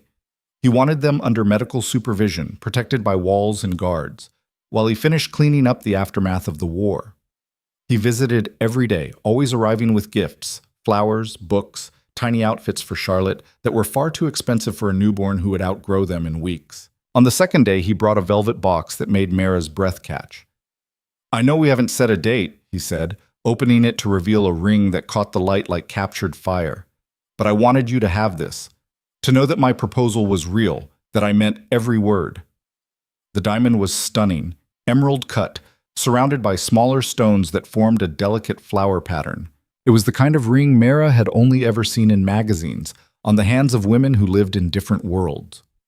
Adrian, this is too much. Nothing is too much, not for you. He slipped it onto her finger, and it fit perfectly. Of course it did. Adrian left nothing to chance. Do you like it? I love it, but I'm afraid to wear it. What if Charlotte grabs it and I lose a stone? Then I'll buy you another ring. Adrian's smile was soft. Money is just money, Mera. You and Charlotte are irreplaceable. By the 3rd day, Charlotte had passed all her health checks with flying colors. The doctors pronounced her perfectly healthy despite the early arrival, and Mera was cleared to go home. Home, she thought with a surge of warmth. Not her apartment anymore. Adrian's home. Their home. The penthouse Adrian had kept carefully separate from her life until now was a revelation. The top 2 floors of a building in the historic district, all soaring ceilings and floor-to-ceiling windows that framed the city like a living painting. But unlike the cold, sterile luxury Mera had expected, the space was warm, lived in. Books lined the shelves, and the furniture looked comfortable rather than merely expensive. I know it's a lot, Adrian said, watching her take it in while carrying Charlotte's car seat. But I've had the 2nd floor completely renovated. There's a nursery, a room for you, whatever you need. A room for me? Mera turned to look at him. We're engaged, Adrian. I assumed we'd be sharing a room. Something flickered in his expression. Surprise, maybe, or relief. I didn't want to presume. After everything you've been through, I thought you might want your own space. Mera moved closer, careful not to jostle Charlotte, who was sleeping peacefully in her carrier. I want to be with you. In every way that matters. Is that okay? More than okay. Adrian set down the carrier and pulled Mera into his arms, holding her like she was something precious. I just want you to be comfortable, to never feel pressured or obligated.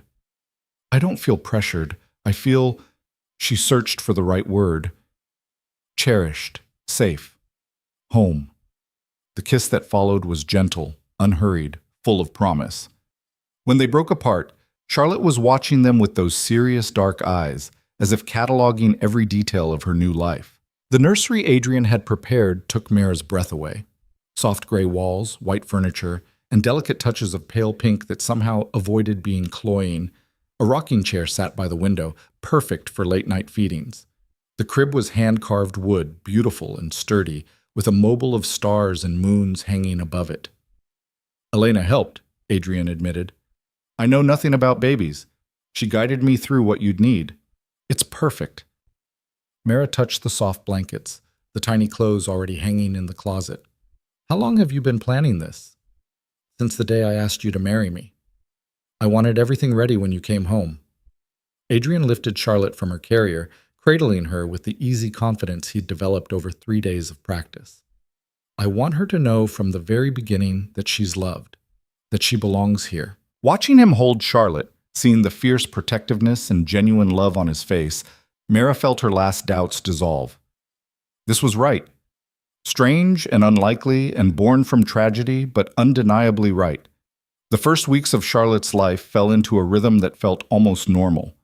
Mera woke every few hours to feed her, Adrian hovering nearby with bottles and burp cloths and the kind of focused attention he probably brought to business deals. He was surprisingly good with the baby, patient through crying jags, gentle during diaper changes, endlessly fascinated by every small milestone. "She smiled at me this morning," he announced one day with the pride of someone who'd just closed $1 million deal. A real smile, not just gas. "She's 3 weeks old, Adrian. That was definitely gas." It was a smile. He was utterly convinced, and Mera didn't have the heart to argue. Elena visited often, always bringing food and wisdom in equal measure. She'd become something like a grandmother to Charlotte, cooing over her in Russian and teaching Mera songs from the old country. "You're good for him," Elena said one afternoon while Adrian was at a meeting. They sat in the living room, Charlotte sleeping in Mera's arms. "I've never seen him like this. Soft, happy." "He's still dangerous," Mera said quietly.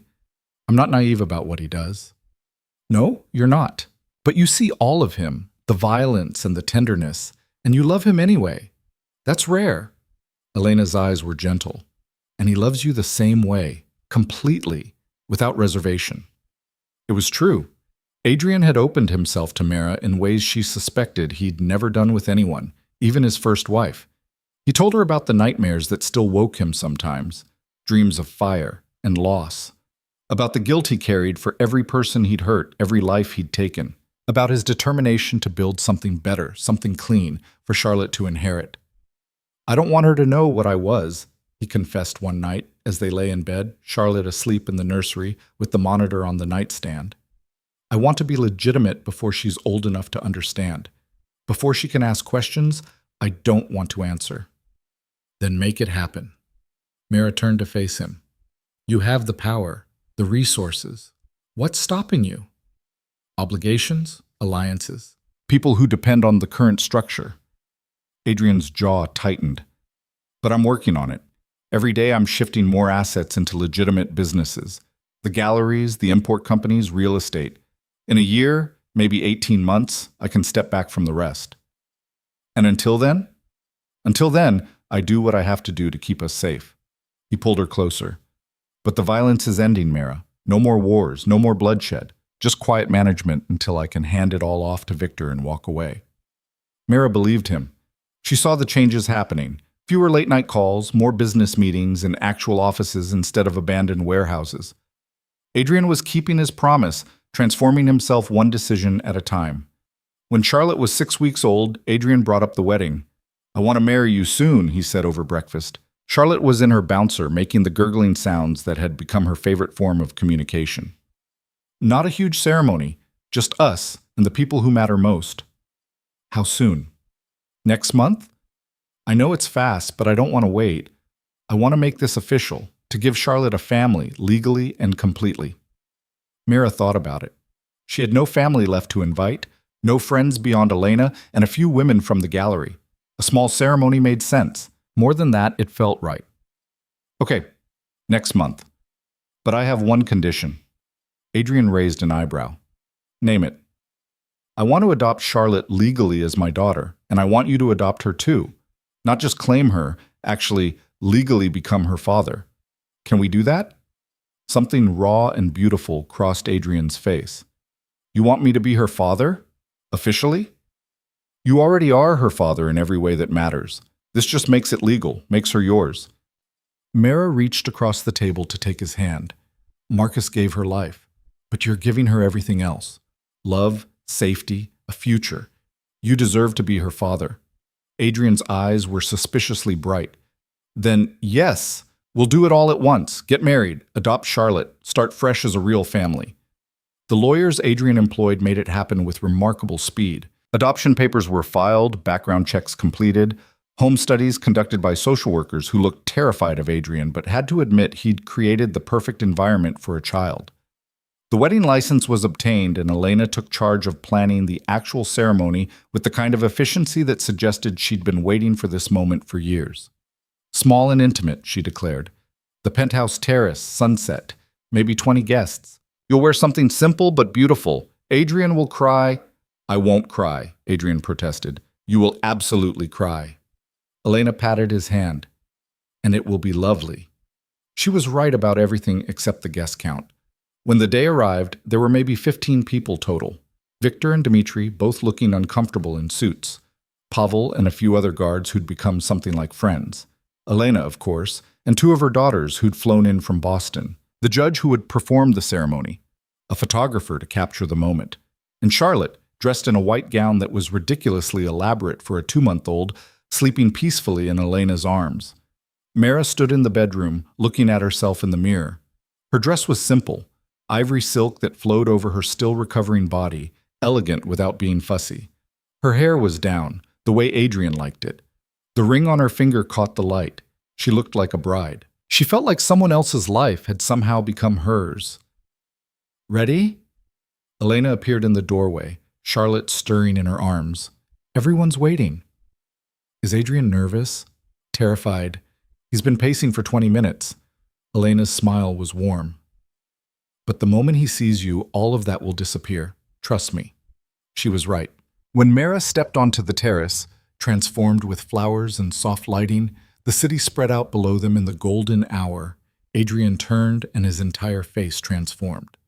The fear vanished, replaced by something so tender it made Mera's throat tight. She walked to him without music or ceremony, just the sound of the evening wind and the city below. When she reached him, he took her hands, his voice rough with emotion. You're beautiful. So are you. The judge cleared his throat, clearly amused. Shall we begin? The ceremony was short and perfect. Traditional vows with a few personal additions. Adrian promising to protect and cherish not just Mera but Charlotte. Mera promising to stand beside Adrian through whatever challenges lay ahead. When the judge pronounced them married, Adrian's kiss was gentle and reverent, full of promise. Then came the adoption. The judge had agreed to perform both ceremonies together, making it official in one perfect moment. Adrian and Mera signed the papers, Charlotte's birth certificate was amended, and suddenly they were a family, legal and complete. Charlotte Elena Volkov, the judge read from the new certificate. Daughter of Adrian Volkov and Mera Volkov. Congratulations. Adrian took Charlotte from Elena, holding her up so she could see everyone gathered. Hear that, little one? You're ours now, officially and forever. Charlotte, with impeccable timing, smiled. A real smile this time, no question about it. The guests laughed, and Adrian's eyes filled with tears he didn't bother to hide. Elena was right, Mera whispered. You are crying. Tears of joy don't count. But he was smiling through them, looking down at Charlotte with absolute devotion. The reception was casual, food, champagne, toasts from Victor that were surprisingly heartfelt. As the sun set and the city lights came on below them, Adrian pulled Mera onto the makeshift dance floor for their first dance as husband and wife. I never thought I'd have this again, he said quietly, swaying with her to music only they seemed to hear. A wife, a daughter, a real family. I thought that part of my life was over. And now? Now I have everything. Adrian pulled back enough to meet her eyes. You saved me, Mera, from becoming the monster I was turning into. You gave me a reason to be better. We saved each other. Mera touched his face. I was drowning before you found me. You gave me a life worth living. Then let's make it the best life possible. Adrian's smile was warm. For us, and for Charlotte, for whatever comes next. The months that followed were the happiest of Mera's life. She watched Charlotte grow from a tiny newborn into a baby with personality, laughing, reaching for everything, responding to her name with bright-eyed attention. Adrian was there for every milestone, documenting each one with the focused intensity he brought to everything. And slowly, steadily, he kept his promise about going legitimate. The criminal enterprises were transferred to Victor's management, with Adrian remaining as a silent partner who collected profits but made no decisions. The legitimate businesses grew, new galleries opened, the import company expanded, real estate investments flourished. By Charlotte's first birthday, Adrian had achieved what he'd set out to do. He was, on paper and in practice, a legitimate businessman. Wealthy, powerful, but legal. The violence was behind them. I can't believe it, Mera said the night they celebrated Charlotte's birthday with a small party. Their daughter sat in her high chair, chocolate cake smeared across her face, laughing as Victor made funny faces. You actually did it. I told you I would. Adrian pulled Mera close. I promised you peace, a normal life. I don't break my promises. What about Victor? The others who are still running things? They know the rules. No violence that traces back to me or my family. No operations that could endanger Charlotte. They step carefully because they know if they don't, I'll step back in. Adrian's voice hardened slightly. I may be legitimate now, but I haven't forgotten how to be dangerous. They won't test me. Mera believed him. She'd seen that danger firsthand, knew what Adrian was capable of when protecting what he loved. But she'd also seen his gentleness, his capacity for love, his determination to be better. He was both things at once, dangerous and tender, ruthless and kind. And somehow, impossibly, he was hers. 2 years after Charlotte's birth, Mera found herself standing in the new gallery Elena had helped them open, larger than the first one, in a better location, filled with art that spoke to Mera's developing eye. She was the manager now, having learned everything Elena could teach her and then some. You've done well for yourself, Elena said, appearing at her elbow. She'd officially retired 6 months ago, but still visited regularly to critique and advise. The collection is excellent. That piece by the new artist, what's her name, Rivera? It's going to sell for triple what you paid within the year. You taught me well. I taught you the basics. The rest was all you. Elena's smile was proud. You've become exactly what I always knew you could be. Strong, confident, successful on your own terms. It was true. Mera barely recognized herself anymore when she looked in mirrors. The scared, struggling waitress was gone, replaced by a woman who ran a successful gallery, raised a brilliant daughter, and loved a man who'd moved heaven and earth to give her the life she deserved. That evening, Adrian picked her up from work as he often did. Charlotte was with them, 3 years old now, and chattering constantly about everything she saw. Mama, look! Doggy! She pointed at a golden retriever being walked past the gallery. I see it, sweetheart. Very pretty dog. Can we get a doggy, Papa? Adrian, who'd insisted Charlotte call him Papa from the moment the adoption was finalized, pretended to consider it seriously. Maybe when you're a little older, dogs are a big responsibility. I'll be responsible, promise. Mera and Adrian exchanged amused looks over her head. These were the moments that mattered, not the dramatic rescues or violent confrontations, but the simple everyday joy of being a family. That night, after Charlotte was asleep, Adrian brought Mera out to the terrace where they'd been married. The city glittered below them, beautiful and vast. I've been thinking, he said, pulling her close, about expanding the family. Mera's heart skipped. Are you saying what I think you're saying? Charlotte's 3, the perfect age for a sibling. Adrian's hand rested on her stomach, hopeful. What do you think? Ready to do it again? Mera thought about pregnancy, about labor, about sleepless nights with a newborn. Then she thought about Charlotte's joy, about the family they'd built, about giving their daughter a sibling to grow up with. Yes, she said simply. Let's have another baby. Adrian's smile was brilliant. He kissed her deeply, and Mera felt the future unfold before them, full of possibility, and hope and love.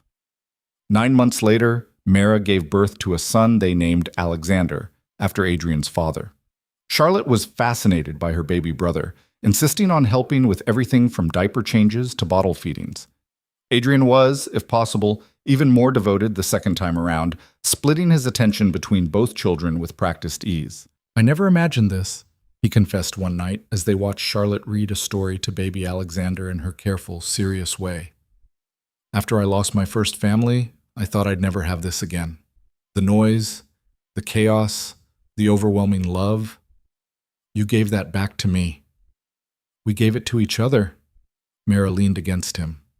"None of this would exist without both of us." 5 years passed. Charlotte started school, a private institution where she excelled in everything she touched, just like both her parents had predicted. Alexander grew into a rambunctious toddler who kept everyone on their toes. The gallery expanded again, then again, until Mera found herself running a small empire of her own, and Adrian transformed completely. The man who'd once ruled through fear and violence became known instead as a shrewd businessman, a devoted father, a philanthropist who funded arts programs and women's shelters throughout the city. He never spoke of his past, and those who knew didn't dare mention it. He'd become exactly what he'd promised: legitimate, peaceful, focused on building rather than destroying. On their 7th anniversary, Mera and Adrian stood on the same terrace where they'd been married. Their children were asleep inside. Charlotte, now 8, brilliant and fierce, and everything Mera had hoped she'd be. Alexander, 5, sweet and curious and absolutely convinced he could do anything his big sister could do. "Do you ever regret it?" Mera asked, looking out at the city lights. "Giving up the power, the control?" "Never. Not for a single second." Adrian pulled her close. "I gave up power over strangers. In exchange, I got everything that actually matters. You, our children. A life worth living instead of just surviving." "Marcus would have been amazed to see her," Mera said quietly. She thought about Charlotte's biological father sometimes, less often as the years passed, but still. To see what Charlotte became. She became herself, strong and smart and loved beyond measure. Adrian's voice was certain. "Marcus gave her life, but we gave her everything else. And if he could see her now, I think he'd be grateful. Maybe he would have been. Mera would never know. But she knew Charlotte was happy, thriving, surrounded by love and opportunity. That was what mattered. "I used to dream about escaping," Mera admitted. "When I was working at the diner, barely surviving, I used to imagine winning the lottery or meeting someone who would save me. But I never imagined anything like this." "What, marrying a reformed criminal and running an art empire?" "Marrying the love of my life, having children who fill every day with joy, building something meaningful that's entirely mine." Mera turned to face Adrian. "Finding home in the most unlikely place possible." "Unlikely," Adrian agreed, "but perfect." He kissed her as the city lights sparkled around them, and Mera felt the truth of that statement settle into her bones. Their story had been unlikely from the beginning, born from tragedy and violence, built on protection that transformed into love. But it was theirs, and it was perfect. Inside, Charlotte called out for water. Alexander started crying, probably having woken his sister with his movement. The beautiful moment shattered into the beautiful chaos of family life. Adrian laughed, pulling Mera toward the door, but, "Come on, our children need us. Our children always need us." And isn't that wonderful? It was. All of it. The sleepless nights and sticky fingers and constant noise, the gallery openings and school plays and family dinners, the quiet moments stolen between chaos, where Mera and Adrian remembered why they'd chosen this life together. Years later, when Charlotte graduated from high school at the top of her class, Mera sat in the audience with Adrian on one side and Alexander, now 13 and already taller than her, on the other. She watched her daughter cross the stage, confident and brilliant, and thought about the journey that had brought them here. A car accident that should have been the end had become a beginning. A pregnancy that seemed like a disaster had become the greatest gift. A dangerous man had become the best father and husband she could have imagined. "She looks like you," Adrian whispered as Charlotte accepted her diploma. "Same determination, same fire." "She looks like herself," Mera corrected, "like everything we hoped she'd be." Charlotte found them in the crowd after the ceremony, throwing her arms around both parents with the unselfconscious affection of a girl who'd never doubted she was loved. "I did it!" "We never doubted you would," Adrian said, his voice thick with pride. "Yale is lucky to have you." "I'm going to miss you all so much." Charlotte pulled back, her eyes bright. "But I'll come home for holidays and call every week. And we know." Mera cupped her daughter's face. "Go live your life, sweetheart. We'll be right here whenever you need us." That night, after the celebration dinner and the guests had gone home, Mera stood in Charlotte's room. It was decorated in the sophisticated style of a young woman, nothing like the pink nursery it had once been. Pictures covered the walls, Charlotte and Alexander, family vacations, school achievements. And on the nightstand, in a small silver frame, a photo Mera had placed there years ago. Marcus Chen, young and smiling before everything went wrong, the only picture Charlotte had of her biological father. "I told her the truth when she was 12, Adrian said from the doorway. "That I wasn't her biological father, that her birth father had died before she was born, but that he'd loved her." "What did she say?" "She said she knew, that you told her stories about Marcus when she was younger, that he was smart and charming and would have loved her very much." Adrian moved to stand beside Mera. "And then she said it didn't matter, that I was her real father because I was the one who raised her." Mera leaned against him. "You are her real father, in every way that counts." "I know, but I'm glad she knows the truth, that Marcus wasn't erased, just remembered kindly." Adrian's arm came around her.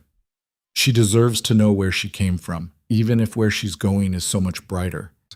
They stood in silence, looking at the room that represented Charlotte's childhood, ending now as she prepared to leave for college. It was bittersweet, watching her grow up and away. But it was also beautiful. They'd given her wings, and now she would fly. The years continued to unfold. Alexander followed Charlotte to an excellent university, choosing business over his sister's love of art history.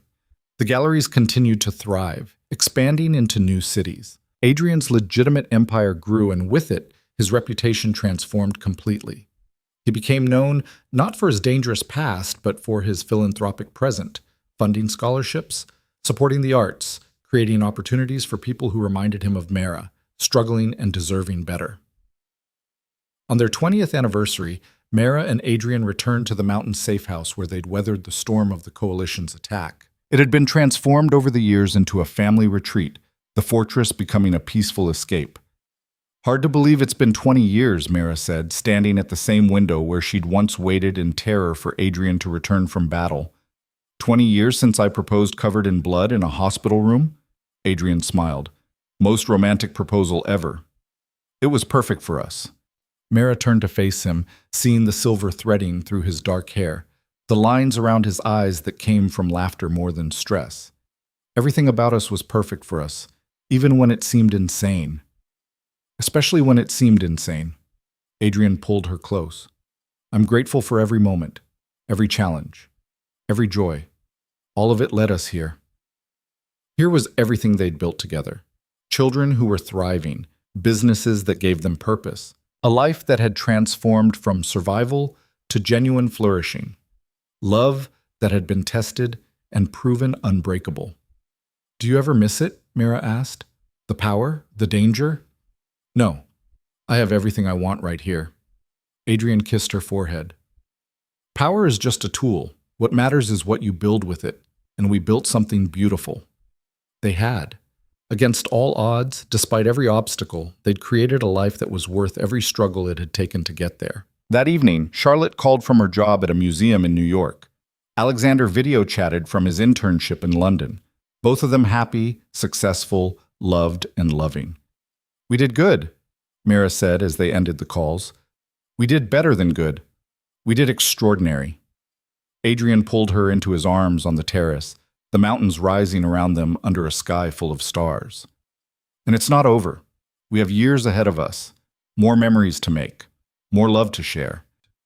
Mera leaned into his embrace, feeling the truth of those words settle deep in her heart. Their story had started with tragedy, a car crash, a pregnancy, a dangerous bargain. But it had become so much more. It had become a love story for the ages, Not the kind found in fairy tales, but something real and hard-won and infinitely precious.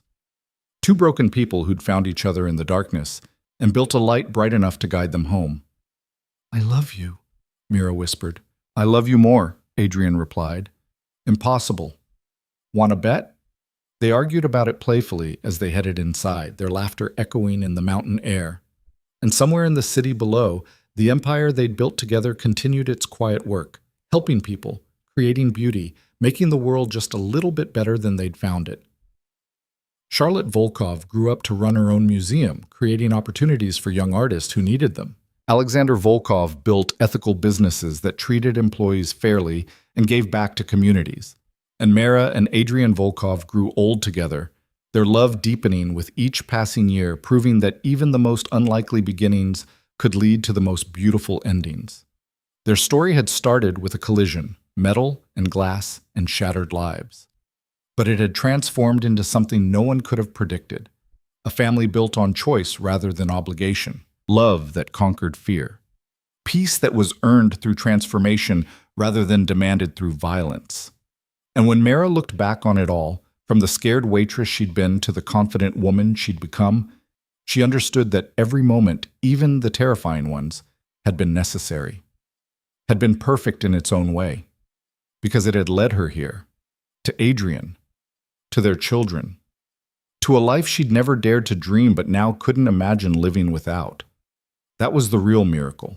Not the dramatic rescues or violent confrontations or unlikely coincidences, but the simple, profound truth that love could transform everything, including two people who'd thought they were beyond saving. They'd saved each other, built each other up, created something beautiful from the wreckage of what came before. And they lived happily ever after. Not because fairy tales promised it, but because they chose it every single day, together.